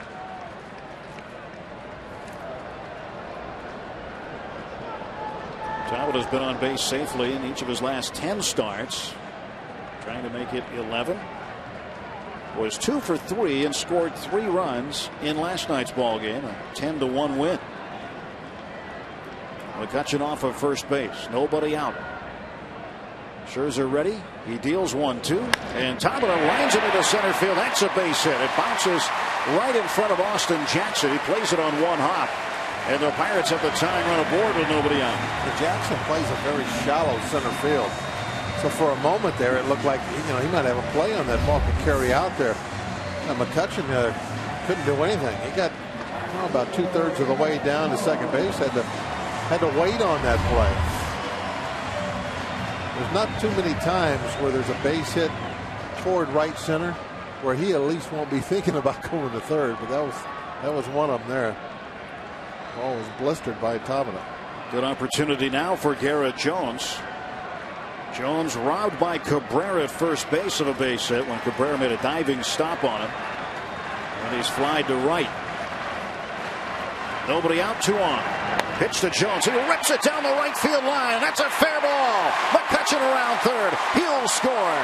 And held at third is Tabata. And that'll be a ground rule double. So 1 run is in on the double by Jones. And the Pirates with runners at second and third. Still nobody out for Neil Walker. And that sure enough got the pack house up on their feet. So just what we wanted. That ball ripped down there for the double. Sets things up nice now. The second, third, nobody out. Scherzer, who had got on a strikeout roll there for a couple of innings, is now on the ropes. That ball was blistered down the right field line, and there is a little bit of a wall where it connects to what would be the outfield wall of foul ground. That's the gate to where the pierogies live. Yeah, to the pierogi shack. Yeah. And it just jumped out over that gate. And that's a ground rule double here at PNC Park. So 2-1, Tigers with the lead. There's a line down there that's painted on the wall about maybe 3 or 4 feet to the right of the foul line, that yellow line. And if the ball actually hits the wall to that side of that line, it's out of play, even if it comes back on this side of the fence. One of the little different ground rules here at PNC Park. And that ball definitely hit that side of that line. And Neil Walker comes up in a big spot now. Nobody out. Tying run at third. Go ahead run in scoring position. Scherzer's pitch, and Walker lines it foul on a play down the left field side. They have back-to-back big nights. 5 RBIs last night. Bobblehead tonight. It would be special for him to get a couple more ribbies here. An electric sellout crowd here on a Saturday night at PNC Park. They want a hit right now from the hometown kid. Stretched by Scherzer. And the 0-1 inside. 1 ball and 1 strike. Now the Tigers with double barrel action. Ryan Perry, a right-hander, joins the lefty Daniel Schlereth in the Tiger bullpen. Tabata gets his lead off of third base. Jones off of second. Max Scherzer bent over at the waist, his right arm hanging down, carrying the baseball. Now he straightens up, set, and the 1-1 to Walker. It is in the dirt. Avila kept it in front of him, so nobody able to move up. That's ball 2, 2-1. Great opportunity for the Buccos right now. They trail 2-1, bottom of the 6th inning. Max Scherzer has struck out 7 to this point in the game, including striking out the side in the 5th. Scherzer 6-0 starting the night. Maris trying to get him right now. Runners off, 2nd and 3rd. 2 balls and 1 strike to Neil Walker. The pitch. And Walker taps it foul at the plate. That evens the count at 2-2.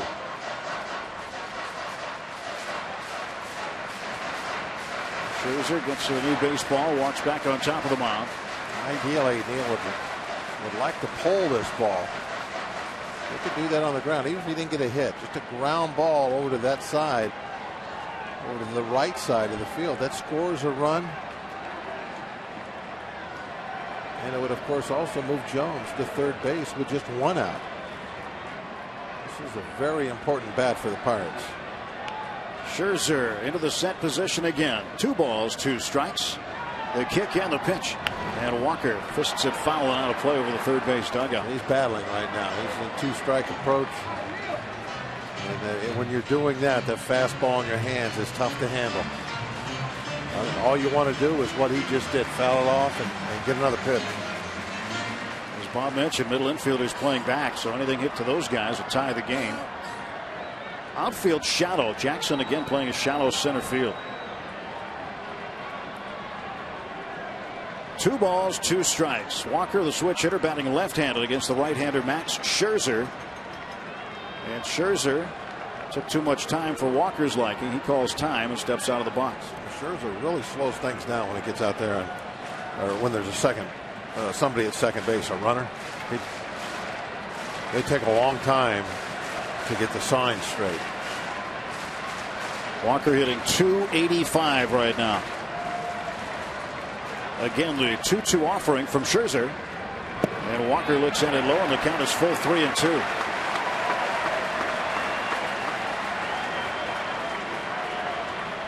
.29 runs batted in for Walker. He leads the club in that category. Inning started with an Andrew McCutchen base hit through the left side of the infield, and Tabata a line shot single to center, and Garrett Jones a double down the right field line, scoring McCutchen. Nobody out. Tabata the runner at 3rd, Jones at 2nd, and a full count to Neil Walker. Scherzer ready to go. He kicks, and here comes the payoff pitch, and Walker hits it toward the left center field gap. It's up in the air. It'll be caught by Jackson. Tagging is Tabata. He will score, and advancing to 3rd is Jones. It's 2-2. And the Pittsburgh kid drives in the tying run, his 30th run batted in this year. A nice job. Got it out there to the outfield. Make sure you get that sacrifice fly. I'm really surprised that Jones is able to move up to 3rd base on what was a routine depth fly ball to left center. And Jackson caught that ball. Their Tigers are surprised too. See what they just did out there, Tim? They were going to appeal, yeah. I mean, how do you move up on a routine fly ball to left center and did it easily? Like there wasn't even a play on him at 3rd.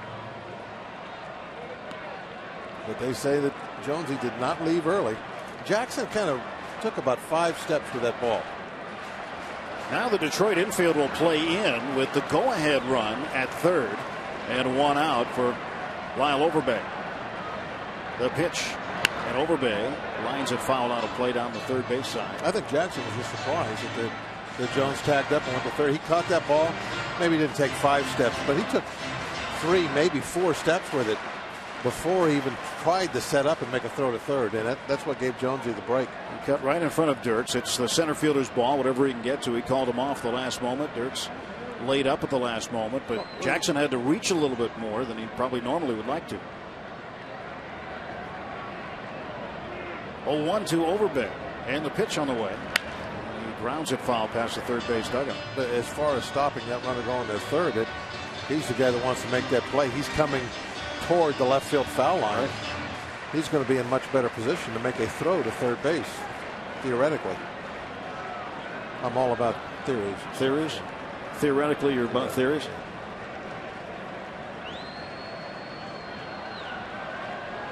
No balls and 2 strikes to Overbay. Infield in for Detroit. Jones at third. The pitch by Scherzer. High and outside. Theoretically, the world was supposed to end about 3 hours ago, didn't it? Yep. Just in case you wanted to know. Well, if today was going to be the last one, it was a beautiful day. 78 degrees at game time tonight. What a night. Perfect night to be here at the ballpark. Pirates threatening to take the lead over the Tigers here in game 2 of this 3-game weekend interleague set. Scherzer steps off the back of the rubber. The left-handed hitting first baseman Lyle Overbay carrying a .232 average right now. He's trying to get his footing where he wants it. Taps the far side of home plate, then the near side. Stretch by Scherzer. The 1-2 pitch. And Overbay hammers it to right field. And this one will be caught by Brennan Bosch. Tagging and scoring is Jones, and the Pirates lead it 3-2.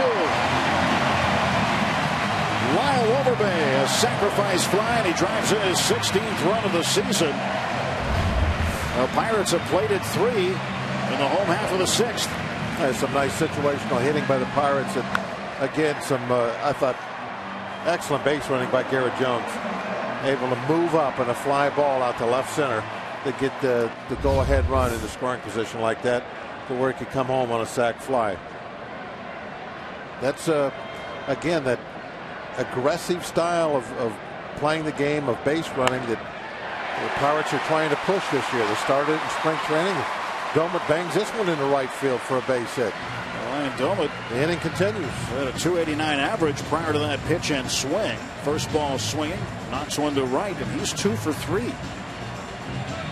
Looks like they're going to make a pitching change now. Jim Leyland out of the dugout. He's going to go to Guccione at the plate, and they're going to make a double switch. But right from the very first we got down to spring training, we knew it was being stressed that they are going to kind of push the envelope, running the bases, and it paid off tonight with that third run. Jones getting into third base on that fly ball. Well, it's an uncommon sight right now, at least in the 2011 season, and that is Max Scherzer being chased from a ball game. So Scherzer will head to the first base dugout. Perry will be the new pitcher. We'll tell you about him in just a moment. Time for the LaRoche College pitching change. LaRoche College.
Hope he continues to be on the wild side.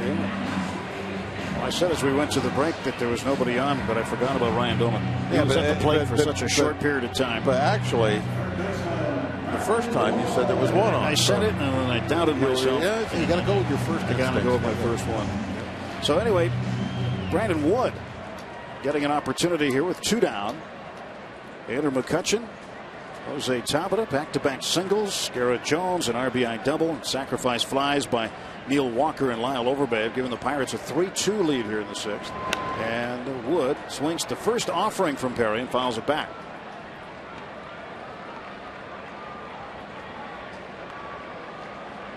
Ryan Perry got up and warmed up in the game last night, but never entered the game. He was working in the bullpen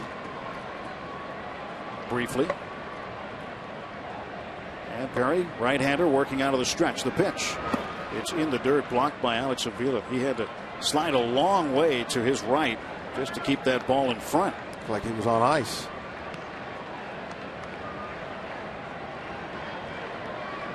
Ryan Dolan is at first base with his second hit of the ball game. Wood is 0 for 2. He flied to right in the 2nd and then struck out looking in the 5th. 1 ball and 1 strike to count. And the pitch to Wood inside. Another ball, 2-1.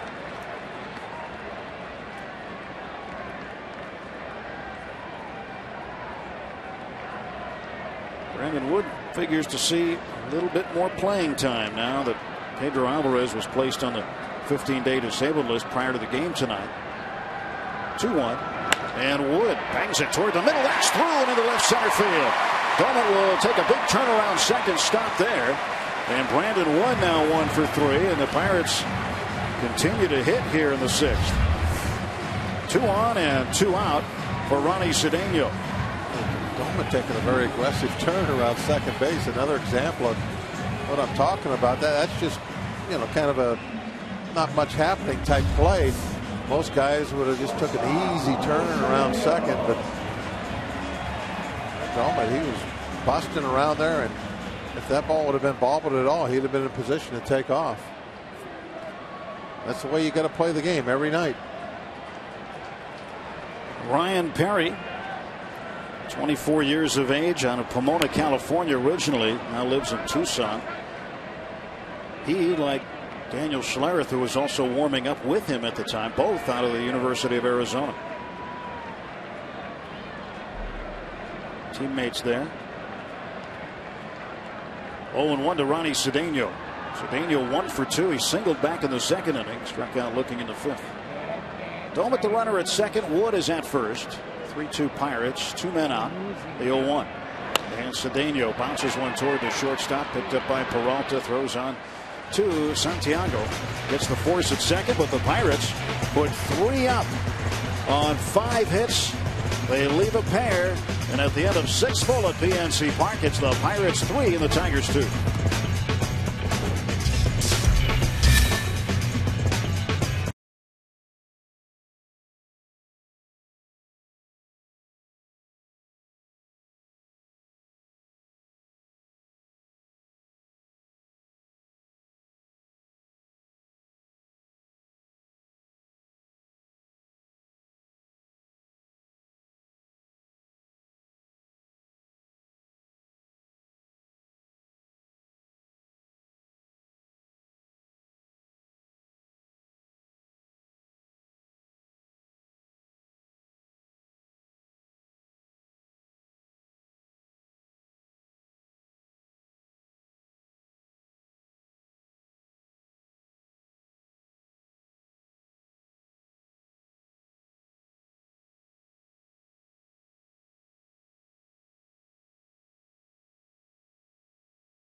morning, along with Bob Walk. I'm Tim Neverett. 3-2 Pirates with the lead, top of the 7th inning. And Kevin Correa set to face Johnny Peralta to start things off here. Pirates put 3 up in the 6th. Sacrifice fly by Neil Walker plated the tying run as Peralta fouls the first pitch into the Pirate dugout, 0-1. Lyle Overbay, a sacrifice to right field, plated the go-ahead run. And Walker, with 30 runs batted in, now has the most RBIs among any second baseman in baseball. Pitch outside to Johnny Peralta. It's 1-1. A good chance that we'll be talking about that stat most of the season. Well, tonight's a good night. If you've got an all-star ballot, you know a couple of guys you've got to punch holes in. And Neil Walker is definitely established himself as an excellent second baseman, that's for sure. Peralta, a high fly ball to center, backing up a few feet in front of the warning track. Umpire to catch up on it is Andrew McCutchen. He'll put it away for out number 1. You can own a piece of the game with Pirates authentic merchandise. Add Andrew McCutchen's game-used bat or Neil Walker's game-used jersey to your personal collection, along with game-used lineup cards, helmets, bases, and more from your favorite Pirates players. To get your authentic Pirates merchandise, visit pirates.com/authentics today.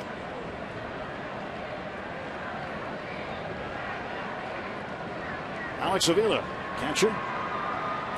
Batting left-handed, he is 0 for 2. Flied to right and struck out swinging. Correa into the wide of the pitch, and the right-hander deals him a breaking ball for a strike. No balls, 1 strike now to Avila. At 279, 6 home runs. He's driven in 24.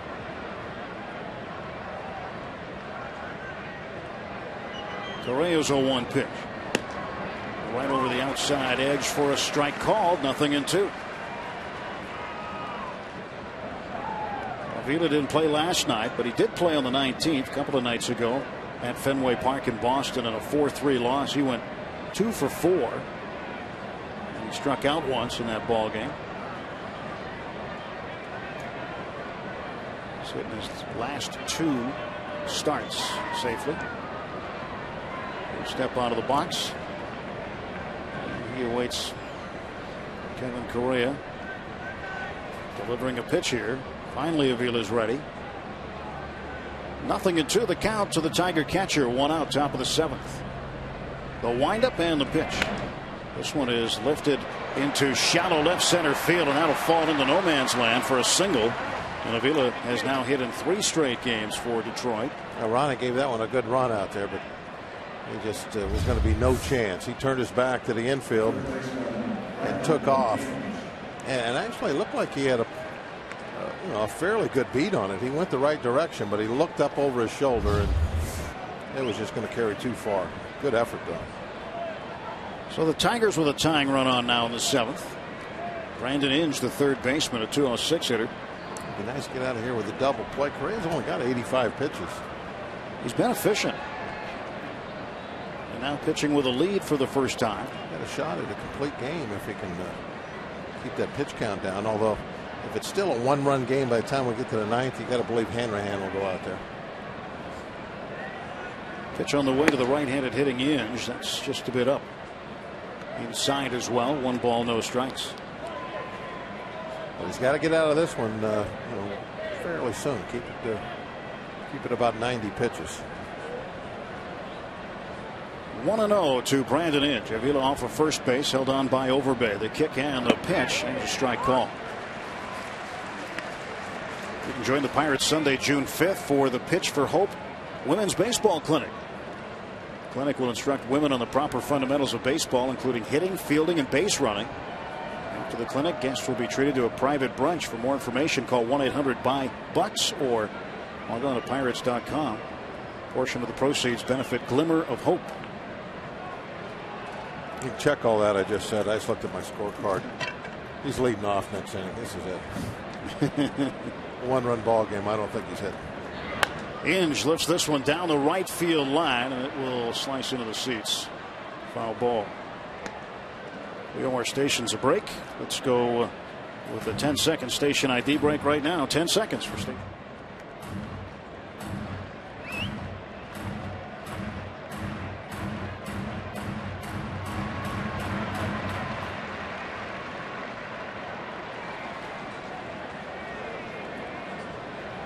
1 ball, 2 strikes, 1 out. Avila the runner at first.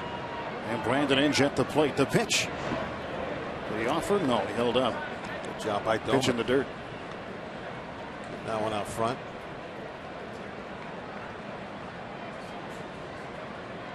Two and 2 to Brandon Inge.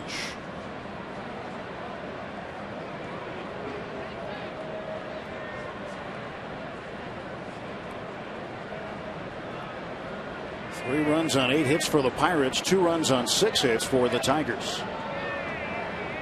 Here comes the 2-2 from Correa. It's fouled back. Inge had a decent swing on it, but it was a bit in on him under the label. Fouled it off the top part of the handle, went back up into the seats. Pirates have won 3 straight ball games. Detroit has lost 4 straight. Tigers started tonight an even 22 and 22, 6 games out in the American League Central Division. 2-2 delivery and a check swing roller that is wide of first base. Count will stay 2-2. Tigers 11 and 14 on the road.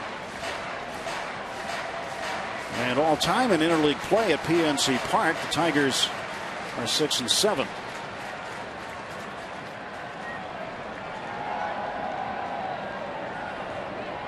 Avila again strides off of first base. 1 down, 2 balls, 2 strikes. Correa the kick and the pitch. And a Tapper foul that goes wide of third. And stops about halfway down the baseline of the grass in foul territory. Turning into quite a battle here. Correa. Is that 7 pitches now? Yeah, he's using up some pitches. So he wants to try to get out of this pretty quickly here. I think right now it doesn't matter to him, though. 'Cause I really do believe, now that I remembered who made the last out, that it was Cedeno, that he's got to be done after this. A 1-run ball game. I'm pretty sure that Clint would be very tempted to lead off with somebody else. And just swing and a miss, and he goes down on strikes. Kevin Correa whips in, and there were 2 men away in the top half of the 7th inning. The breaking ball just right down the middle.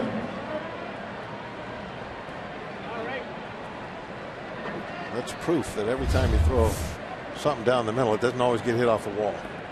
Sometimes it's strike 3. 4th strikeout for Correa. Facing Ryan Rayburn. Rayburn, pinch hitter in the 9 spot for the Tigers. And Rayburn, who entered last night's game as part of a double switch, takes a strike. Remember, he popped up to center field in the 8th inning, and Andrew McCutchen and Garrett Jones converged on it. McCutchen called him off the last moment, and the ball went off of his glove and landed on the grass. And Rayburn reached on an error. He fouls this one back, and he is 0 for 2.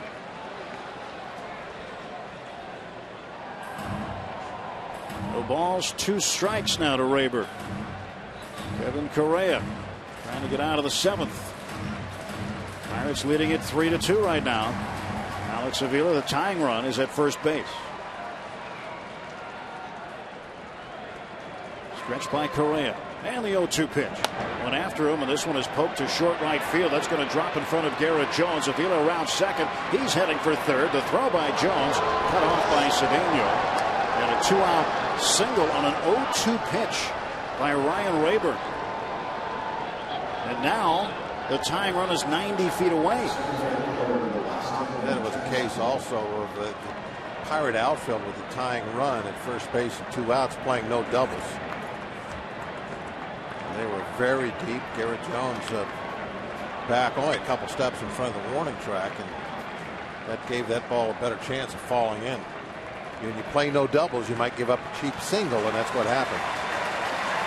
Well, Kevin Correa getting a nice hand from the sold-out house here at PNC Park as Clint Hurdle comes out to get him. Ryan Rayburn chases him with a 2-out, 2-strike single. And coming into the ballgame now for the Pirates,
13 base hits for the season. Opposition hitting an even 200 off Jose. And we don't want him to give up a hit here.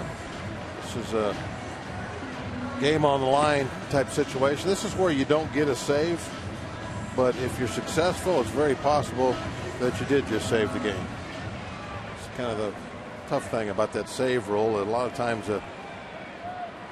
there's some point there in the last 3 innings where the game is on the line. Somebody does a great job and really doesn't get anything for it stat-wise. Veras is retired 12 of his 20 first hitters faced. And they'd like to get Jackson right here with 2 down and runners at the corners for Detroit. Tigers threatening in the top of the 7th. Veras the stretch. And a pitch to the right-handed hitter. And it takes high for ball 1. Jackson has a 12-game hitting streak going on right now, but is 0 for 3 tonight. A lot of times these are the situations that a reliever gets called into. And they got to go after that first guy. You got to be ready, and that's why I think that stat about how many first hitters you retire, I think for a reliever is about as important as you can get. 1-0 pitch, and Jackson takes one just low, right below the knees. Looked pretty good. Yes, it did. I like that pitch. Didn't get the call though. 2 balls and no strikes to Jackson. Left-handed hitter Ramon Santiago on deck. Veras hoping he doesn't have to see him. Wants to get Jackson right here. Throw to first base. And diving back is Brandon Inge. Kevin Correa, 6 2/3 innings. 7 hits. 2 earned runs to the moment. Book still open on him. Didn't walk anybody. Struck out 4. Fake to third. Fake to first move. And nothing on. Pirates are trying to see if Inge will be on the move. Or Rayburn, rather, not Inge. Rayburn, the pinch hitter. Came in and got that 0-2 base hit to right. So the pitch. And Jackson will take a strike now, 2-1.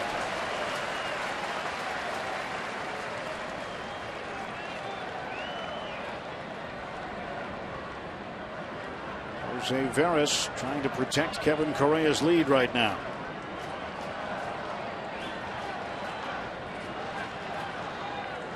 Vila off of third, Rayburn off of first. And a 2-ball, 1-strike offering from Jose Veras is hit in the air to center field. On his horse is McCutchen. He's going back to the track, reaches up and makes the catch in front of the wall.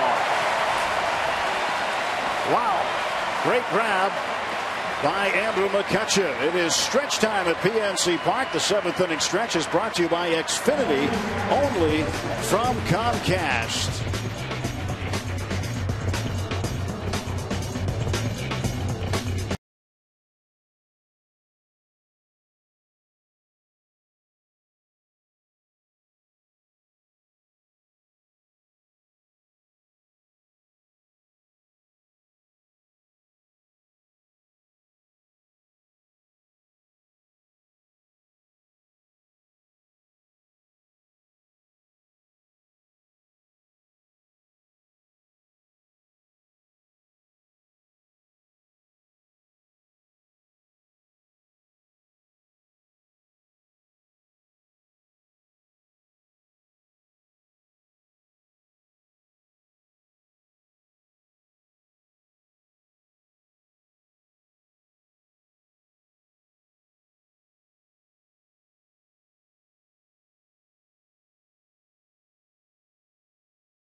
Perry remains on as he entered as part of that double switch.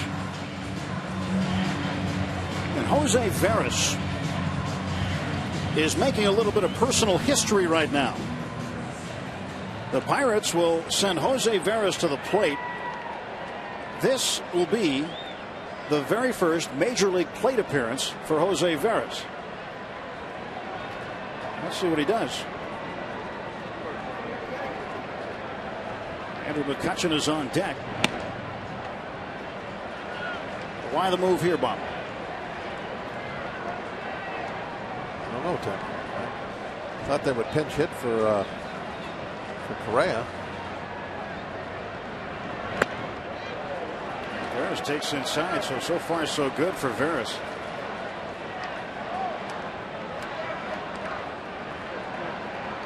I mean, he's been in the big leagues a long time, never been up. Always been a situational reliever. He's got a good eye, huh? And the count 2-0. It's got to be different now. It's 3-0. It's got to be so different for him for the first time, seeing it from the other side. His helmet just fell off. Sure that's his helmet? Well, he doesn't have one. He might be borrowing somebody's. 3 balls and no strikes to Veras. Pirates a 3-2 lead, bottom of the 7th. Nobody out, and the pitch from Perry, and he walked it. How about that? How do you like that? That is amazing. Somebody going to get him the ball? Why not? And that's going to do it. Jim Leyland didn't like that at all. And he storms out of the first base dugout. Yeah, we talked about when it came into the ball game how he's been wild. So I guess in a way it's not all that surprising. But when Perry finds out that was the man's first Major League plate appearance, he'll be even more upset. I don't know if he could be more upset than what he is right now. He had an opportunity for a free leadoff out. Well, now we'll have to see how Veras runs the bases. That's a whole other kettle of fish. Pirates with a 1-run lead. Andrew McCutchen at the plate. And Perry, the right-hander, stretching the pitch. And that is inside for a ball. So he's delivered 5 straight balls to start the inning.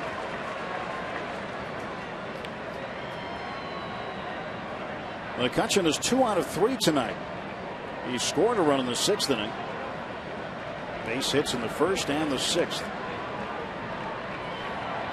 And the 1-0. And he'll take a breaking ball for a strike. 1 ball, 1 strike. Tuesday's Mega Millions jackpot now has an estimated annuity of $26 million. So don't forget to play. Pennsylvania Lottery proceeds benefit older Pennsylvanians. Every day players must be 18 or older. Pitch on the way. And McCutchen bangs another single. He's got a 3-hit night. Veras stops at second. Pirates 2 on and nobody out. And that leadoff walk, a pretty senseless thing that you can't make any excuses for it whatsoever. And that's kind of throwing the gate open now for some serious insurance runs coming in. Because once you walk the pitcher like that, even if it's a decent hitting pitcher, but especially somebody that's never come to the plate before, and now you've started the inning essentially with somebody on base, and now you got the top of the lineup, the best part of the Pirate lineup coming up. So it's just a tremendous opportunity here for the Pirates to get some insurance in. Maybe even put up a crooked number here. Veras is the lead runner at second. McCutchen gets a good lead on first. Cabrera, the first baseman, playing in, so McCutchen can lead behind him. And Tabata will swing away. He'll take it for a strike. And you might think kind of a bunt situation. We sacrifice a lot, but you have an incredibly inexperienced base runner out at second base. It's hard to put him into the position of now having to read the bunt and move over. So I think that's probably why Tabata's hit. Tabata, line shot right up the middle and a base hit. Veras stops at third, and the bases are full of buckos. Jose Tabata, 2 out of 4, and a solid shot right up the middle. Well, Ferris, he's never had it bad. And now he's all the way over at third base getting ready to score a run. He's getting the whole merry-go-round tonight. Jim Leland coming out to get Perry. He's going to go to the left-hander, Daniel Schlereth. So another pitching change here at PNC Park. A sold-out crowd likes what they see right now. The Pirates trying to add some insurance. It is a 3-2 lead for the Pirates. We'll be back in a moment in the Park.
Off to a good start.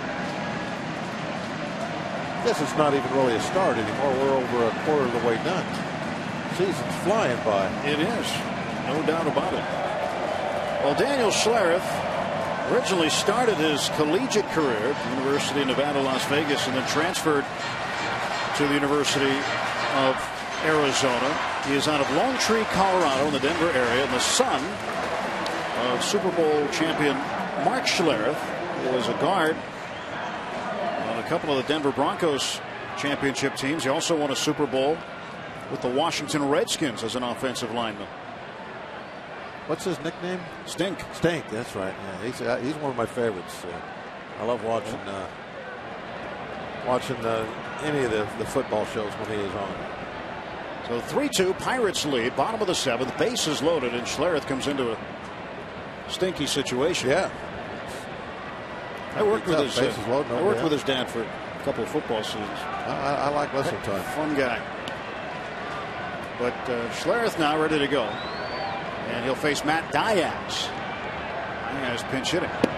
He will take strike 1.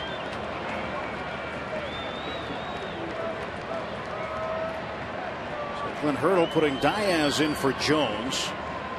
Getting the right-handed bat against the left-hander, Schlereth.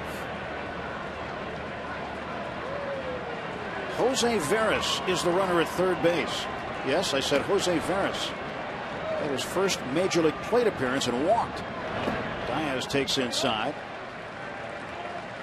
And Andrew McCutchen with a base hit. His third of the night is at second base. Jose Tabata with a base hit. His second of the night is at first.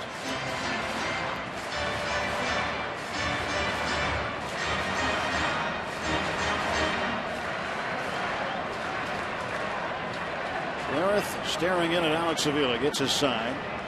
The left-hander who works the first base side of the rubber is set at the belt. Checks second base. Now kicks and comes home 1-1. Way inside to Diaz. 2 balls and a strike.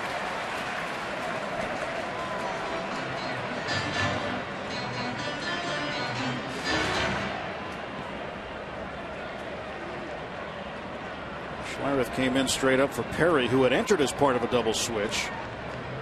And that will put him in the 5th spot in the batting order for Detroit.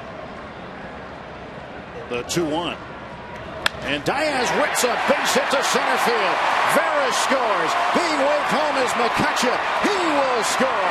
Matt Diaz, a pinch hit 2-run single. And the Pirates now lead it 5-2. How about that Veras guy? Huh? Speed demon. Table setter. Not really an RBI guy. He's more of a run scorer, I think, Jose Veras. But seriously, that's a big hit when you come off the bench like that. You want that insurance. You need something that will give you some breathing room those last couple innings. And Diaz came through with a big hit. Jose Veras thinking, hey, that's pretty fun. I'd like to try that again sometime. Yeah, we'll be out here early for early BP tomorrow.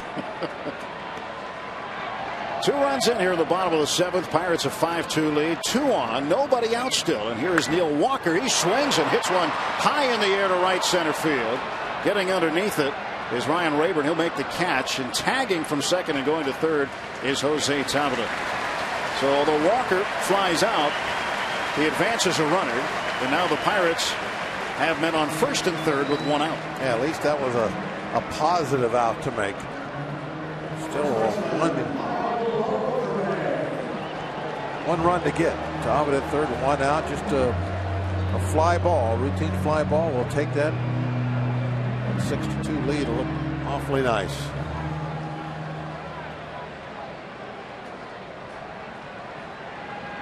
Lyle Overbay at the plate.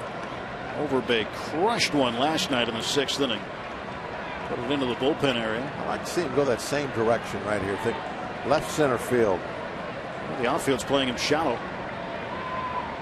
Runners off the corners, and the pitch from Schlereth to Overbay is a breaking ball outside, 1-0. Not being greedy. I just want to sacrifice fly. I mean, if he wants to hit a double, that's fine too. But just sack fly, get one more run out of this inning. Those 2 runs charged to Ryan Perry, still responsible for Tabata out at third base. Overbay tonight with a sacrifice fly and an RBI. Takes a strike. 1-1 is the count. But he's 0 for 2. Ground out and a strikeout. But he got the big sacrifice fly to right field in the 6th inning that scored the go-ahead run. The Pirates haven't trailed since. Diaz off of first. Tabata off of third. Schlereth stretch and the left-hander ready to deal. Long stare at first. Now he kicks and comes to the plate. And the fastball is outside. 2-1 to Overbay. Pirates were trailing 2-0 after the top half of the 4th when the Tigers hit back-to-back doubles. Dirks, Cabrera, and Bosch. And Overbay fouls this one back to the backstop, 2-2. It was 2-0 until the bottom of the 6th inning.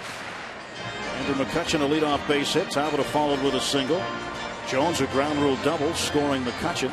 Walker a sacrifice fly, scoring Tabata to tie the game, and Overbay got Jones in. The go-ahead run. Game summary brought to you by Highmark Blue Cross Blue Shield. 2-2 the count. Quick throw over to first base, and diving back was Diaz. Step off and throw by the left-hander, Schlereth.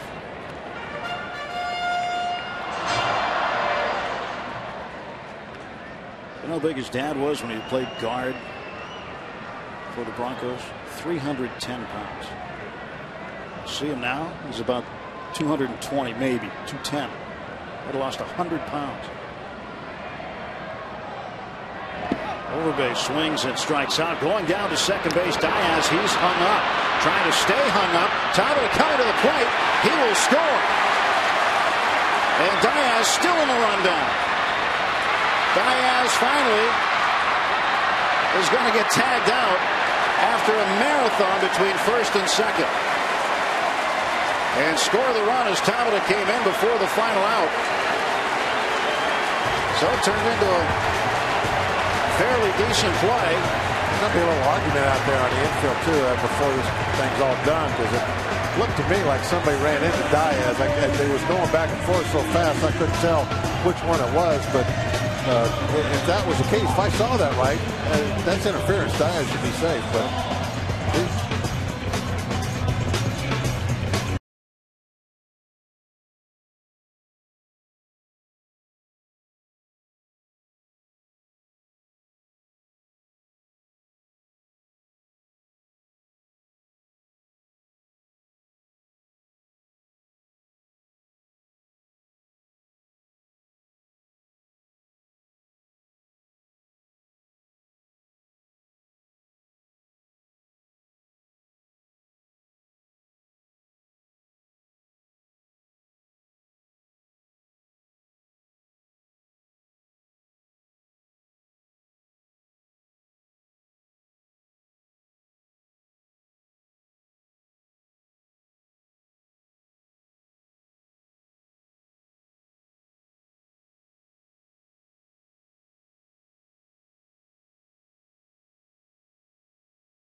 seventh, as the Pirates have scored all 6 runs in the 6th and 7th, 3 in each. Jose Tabata scoring on a fielder's choice. Matt Diaz caught stealing. 2-6-3, 4-5-3 the put out. Got that? And now Santiago facing Jose Veras takes ball 1. And Hurdle went out to argue a little bit. It was a very, very short argument on what you were talking about on possible interference.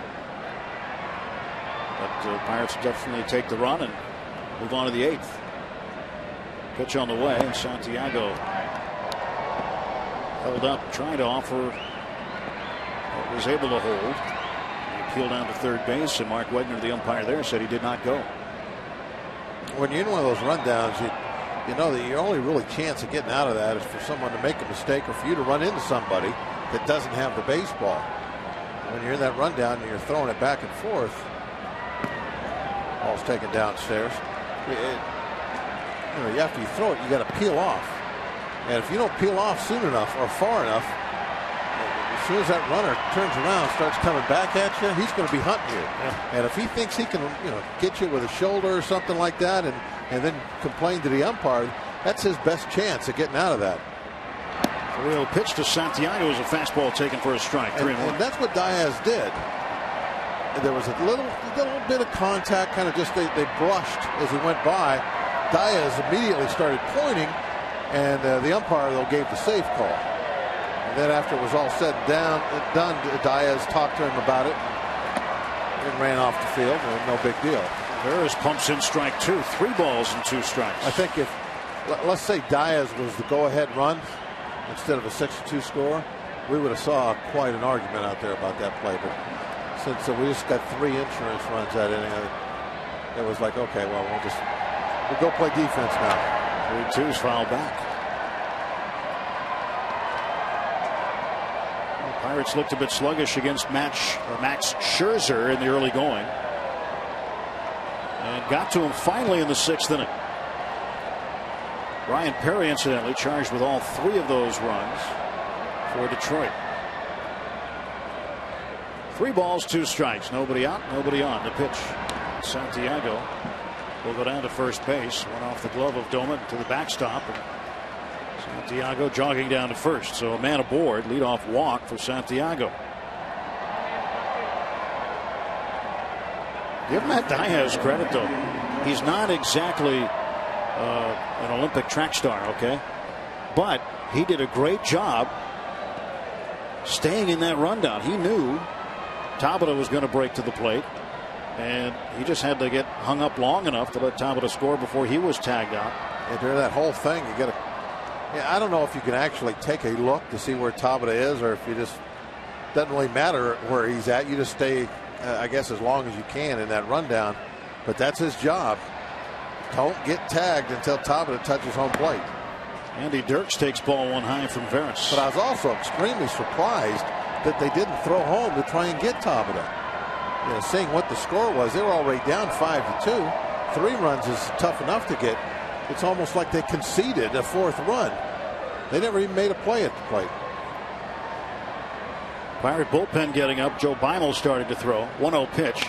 And Dirks hits this one up in the air. Shallow left field. Out is the shortstop Cedeno.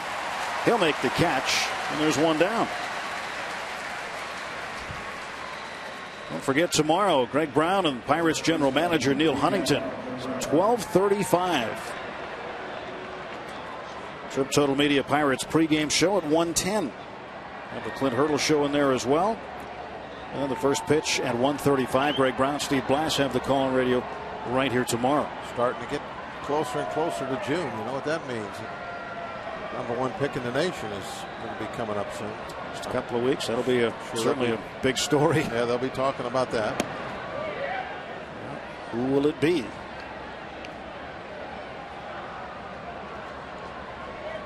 Doesn't seem to be a clear-cut #1 like there was the last 2 years. Just our luck. What's up with that? Well, at least the world didn't end today, so that's good. We got that going for us. That's good. Positive. 1-0 to Cabrera. He takes a breaking ball for a strike. 1-1 to Miguel Cabrera. Cabrera hit one off the 410 side out on the north side notch earlier in the ball game. Got a run scoring double out of that. That was in the 4th inning. He has 2 hits, 2 for 3 tonight. Santiago, the runner at first base, 1 out the pitch. And Cabrera grounds it wide at third base. Big sellout crowd here tonight. 37,958.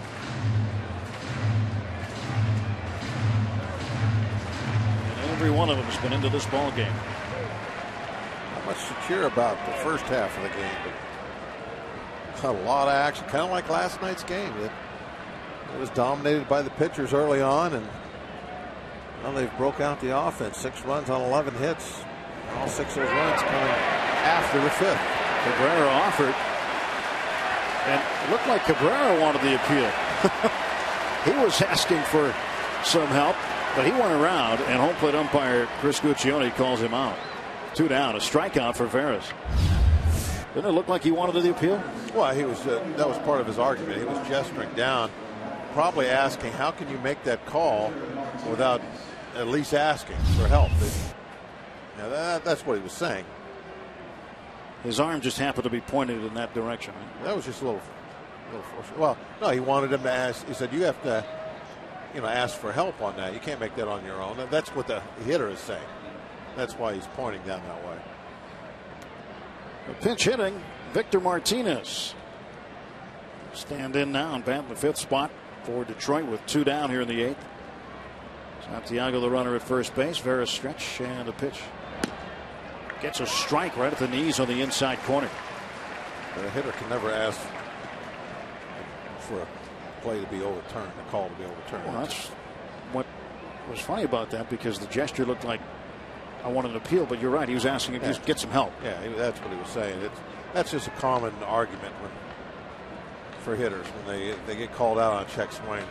It's almost automatic. Oh, you got to get help on that. 0-1 pitch, and Victor Martinez takes outside. 1 ball, 1 strike. Neil Walker playing in short right field for Martinez.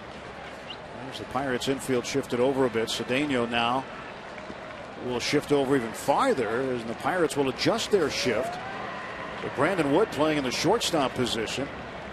The third base side just wide open. Cedeno playing the second base spot, and Walker out in short right.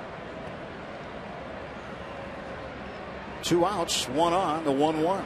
And Martinez taps it toward the first base side. Veras will glove it, and he will get the put out unassisted at first base. A little bit of everything for Jose Veras tonight.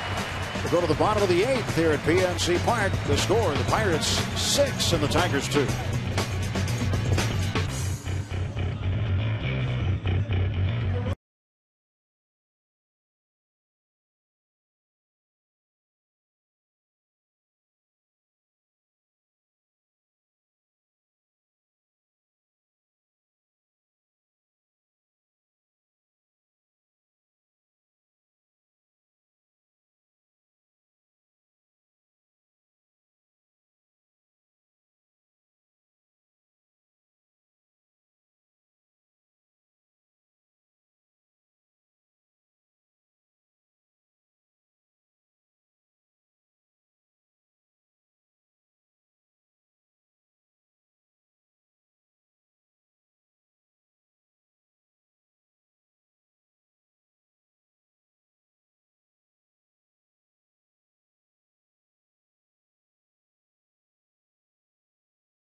Loss in the game against Boston on Thursday is making his first appearance since then.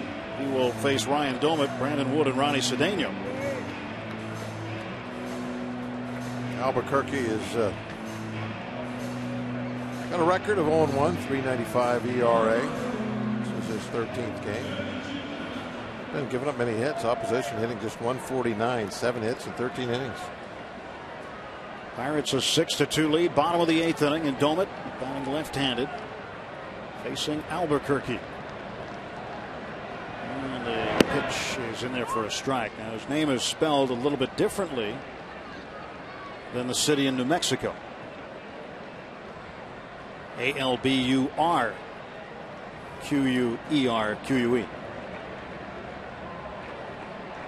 The first R is not in the city in New Mexico. Not sure I'd have caught that. I knew you were going to catch it.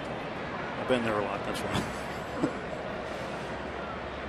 And it takes up more than his shoulders just to get that name on the back of his uniform.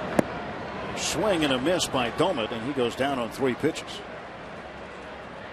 So 1 man down is Albuquerque. Made his major league debut this year with the Tigers. It's a strikeout. Brandon Wood, who came up with a big base hit in the 6th to keep the inning alive. Didn't produce a run, but it kept things going.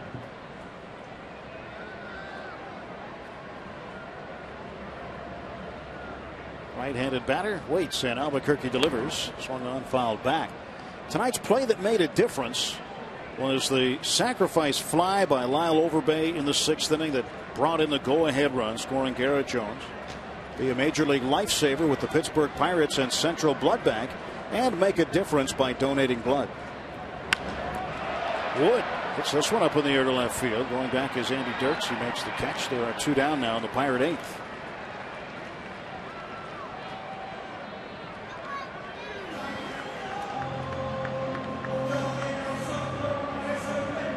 Beimel continuing to throw in the Pirate pen. Pirates a 4-run lead.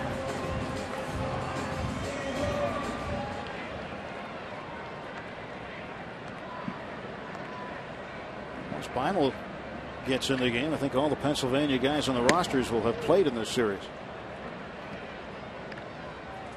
John Kelly out of Mount Lebanon High School. Started and played last night. Of course, Neil Walker. And Beimel out of St. Mary's area. To Duquesne.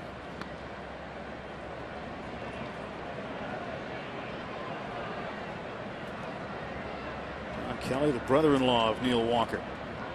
Married Neil's sister Carrie. Stretch in the 2-0 pitch to Cedeno, and he grounds it toward the middle. It is backhanded by Santiago. He'll have no play. A hit-first slide by Cedeno, but no throw. And Ronnie's got himself a base hit. Multi-hit game for Ronnie Cedeno. He's been doing a lot of that lately. That's something Ronnie has always done. You know, I don't see it very often. That pretty much is a play you only want to make if there's going to be a bad throw at first base. But Ronnie has always liked to dive head first on any play at first where he thinks it's going to be close. One of them bang plays. Cedeno now has multi-hit games in 4 of his last 6. Now, if Ronnie was a sprinter, would he like dive across the finish line, dive at the tape? I don't know. That might leave a mark. Supposed to lean forward, I guess, when you get to the tape, but if you dive, that wouldn't be good. Here's Xavier Paul, and Xavier takes ball 1. Paul pinch hitting in the 9 spot.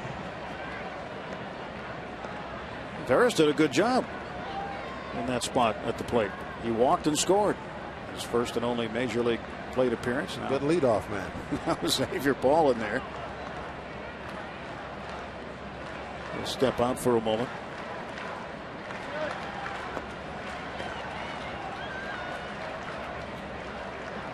Two men out, and Cedeno at first base. Andrew McCutchen is on deck. Pirates lead by 4 runs, 6-2. Pitch. That's outside. Ball 2.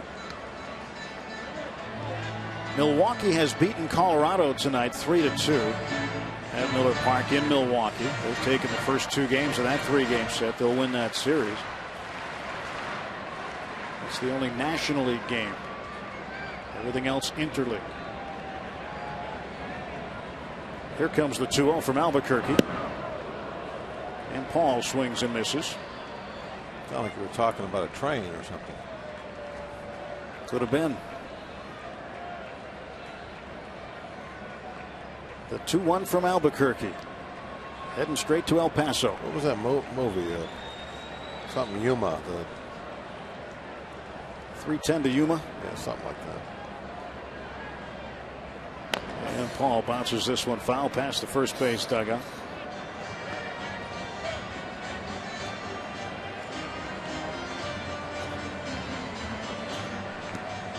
Remember, just don't take a left turn when you get to Albuquerque. I think you're supposed to go right. Isn't that what Bugs Bunny always instructed when he gave directions? Oh, is that what he was saying? Oh, you had me actually. I'm thinking, okay, giving you really directions. Okay, I'm coming in on Interstate 40. If I turn left.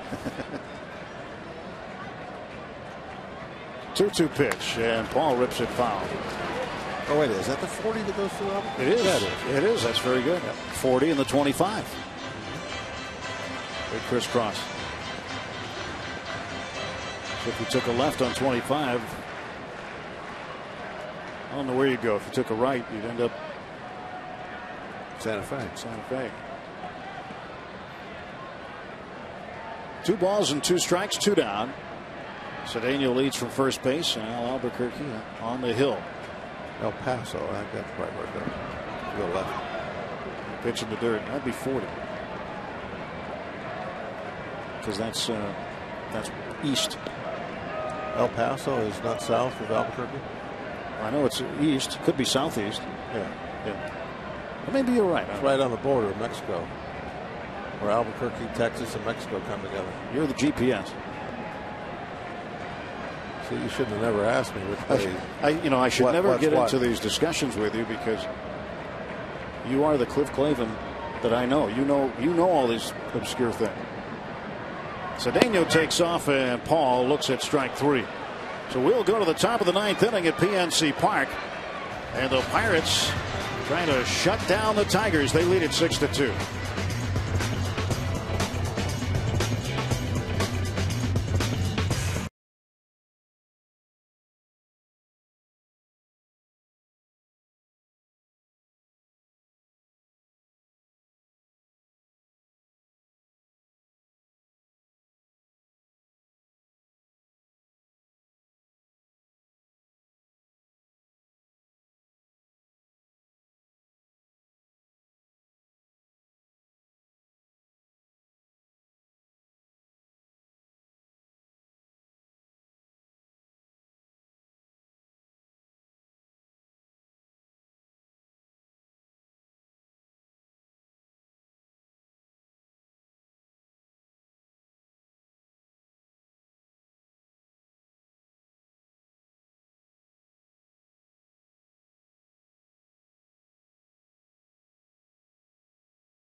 Top of the 9th inning, left-hander Joe Beimel comes on. Joe's 13th game of the year, 4.63 ERA, no wins, 1 loss.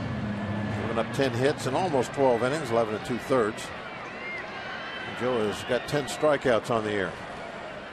Well, he enters as part of a double switch. He'll go into that 3rd spot. So Diaz is out. Xavier Paul, who pinch hit in the 9th spot, stays in and plays right field. Johnny Peralta, the shortstop, will face him. Peralta, Alex Avila, and Brandon Inge, the scheduled hitters for Jim Leyland's Tigers. And Beimel's pitch to Peralta is inside for ball 1.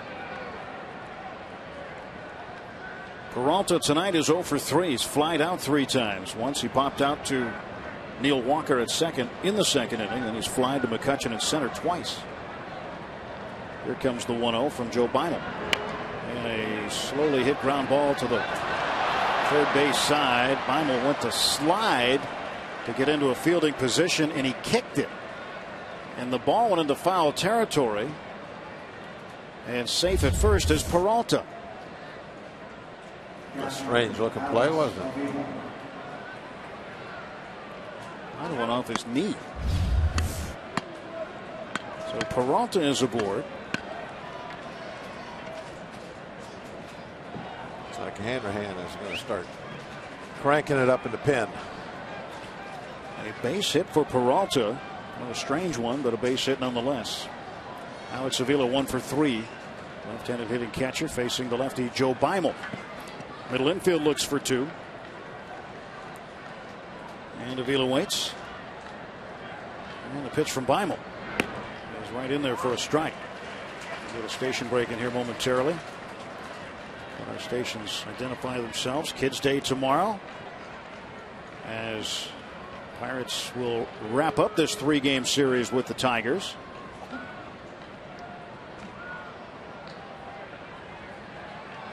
Mrs. T's Pierogi Beach Towel Day tomorrow. Kids 14 and under getting those. Breaking ball in for a strike, 0-2. Good looking sweeping curveball from Joe Beimel. And the Pirates will have an off day on Monday, and then a brief 2-game series with the Atlanta Braves. Tuesday night and Wednesday afternoon. The Braves will come into town for about 36 hours. They'll come in and out quickly. Here was the 0-2 pitch, and it's tapped foul at the plate. Joe Beimel trying to dispatch of Alex Avila here. Nobody out, top half of the 9th inning.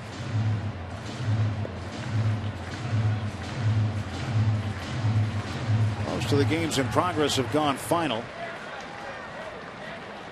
One game still in progress. Boston leading the Cubs 3-1, bottom of the 7th at Fenway Park.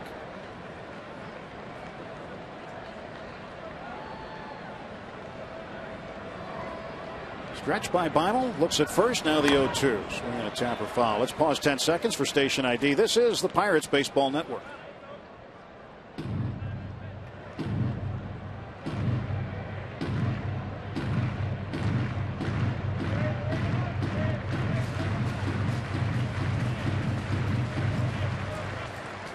No balls, 2 strikes. Ground ball to second would be nice here.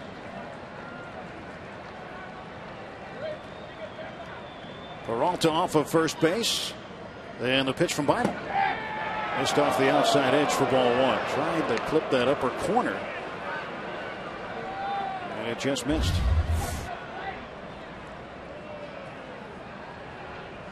That's got to be a tough one to lay off when you're 0-2. Oh, you're trying to protect, yeah, you would think. That's what I always wondered. You never got the 2 strikes, did you? You just kind of get up there and get your hacks in early? No, I was thinking as throwing it. Oh, I see. I always wondered how did he lead off that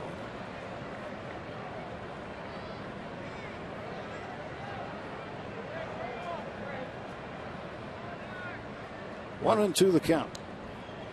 My mind kind of works always from the pitching standpoint. And the 1-2. And Avila, line drive left center field. That's going to get down for a hit. So Beimel has come in and he kicked one, and that one a legitimate base hit. So 2 hits to start the 9th. The batter now coming up will be Brandon Inge. Tigers with men on first and second. Tying run on deck. So Clint Hurdle will come out and get Joe Beimel. He will go to Joel Hanrahan. Now it is a safe situation with that tying run out in the on deck circle. So Beimel had an opportunity, and it didn't start right from the beginning. And that little chopper down toward third. He tried to field, went off his knee and into foul ground. Peralta now at second base. Avila at first. Nobody out. 2 on. And Joel Hanrahan will come in to try to put the hammer down on the Detroit Tigers.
Would like to close it down right now. Tomorrow it'll be Paul Maholm pitching against Rick Porcello in the finale of this 3-game interleague set. And it's back to National League play with the Braves coming in Tuesday night, 7:05. Wednesday afternoon, 12:35. Make it a date to join us out here at the ballpark for a Wednesday matinee. Pirates head back out on the road again. Chicago Cubs, New York Mets. After that, it's June. So here's Inge, right-handed hitter. 2 on, nobody out. Joel Hanrahan stretch. And he kicks and comes home. And delivers a 97-mile-an-hour fastball to start things. It is low and away, 1-0.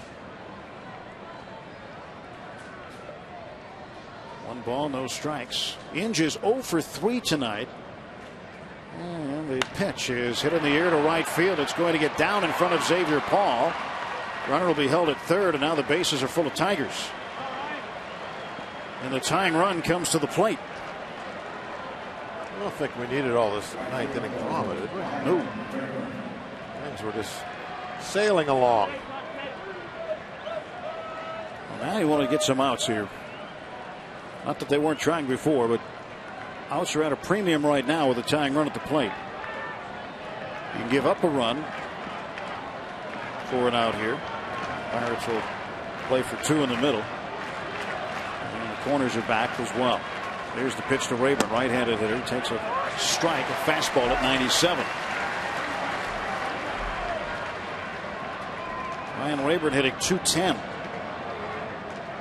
Came in on the 7th as part of a double switch, and on an 0-2 pitch from Kevin Correa. Tapped one into right field for a hit. Pitch gets away from Domet, but the runner is unable to move up. And Rayburn was the last man to face Correa tonight. Kevin left after 6 2/3 innings. Gave up 2 earned runs on 7 hits. Didn't walk anybody and struck out 4. It's the pitcher's record to the good for the Pirates. And Max Scherzer on the hook right now. Scherzer hasn't been on the hook all season. Bases full to 1-1. And Rayburn fouls it away. Now it's 1 ball and 2 strikes.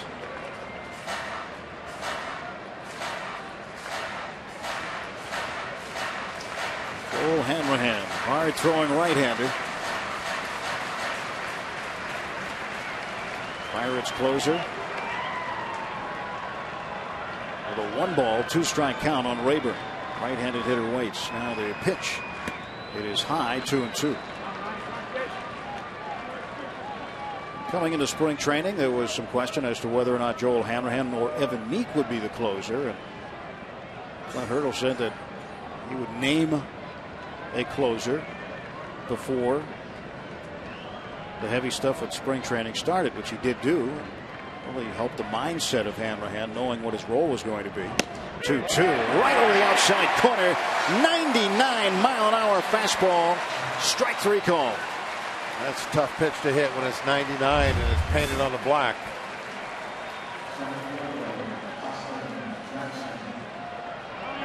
Well, you can pump up that radar gun. Yes, he's been consistent with that all year. That's a legit 99. We've seen him tip triple digits in a number of stadiums around baseball this year. 1 out now, the base is full. Here's the pitch, and Jackson takes a strike at the knees. 98 miles an hour. Took a little off. Hanrahan pitching with the bases full and 1 out. Tying run at the plate. Jackson, a right-handed hitter. And the pitch. He takes it high. Jackson is 0 for 4 tonight. Flied to center twice, struck out and grounded out. A 12-game hitting streak for the young center fielder.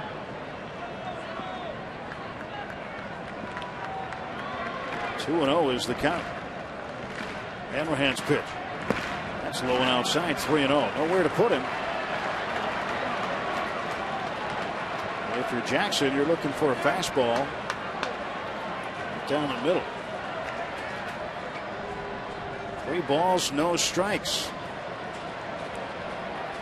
Bases full of Tigers here in the 9th. Might be 2-1. It is 2-1. Beg your pardon. Looked at Looked in the wrong place for the count. Here's the pitch. And a ground ball to second. Walker's got it onto Cedeno for one. Back to first. That's the ball game. A double play ends it. And the Pirates will take the series, winning the first 2 games against the Tigers. Joel Hanrahan ends up with his 13th save, and he gets the win for Kevin Correa. It's kind of like last night's ball game. Very well pitched early on, kind of a pitcher's duel first half, and then the Pirates able to come up with a couple of big innings and get some separation at the end.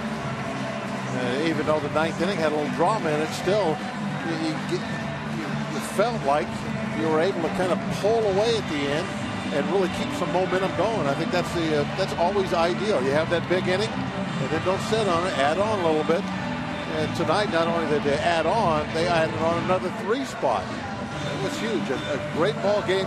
Good base running, clutch hitting, good pitching. This is another great win for the Pirates. Anything else? How about Fear the Bones? That's what I was waiting for. Right there. All right. Fear the Bones. Pirates have now won 4 straight. Longest winning streak of the season. A 6-2 win over the Tigers here tonight in front of a sold-out house at PNC Park. Stand by. Pirates postgame coming up next on the Pirates Baseball Network.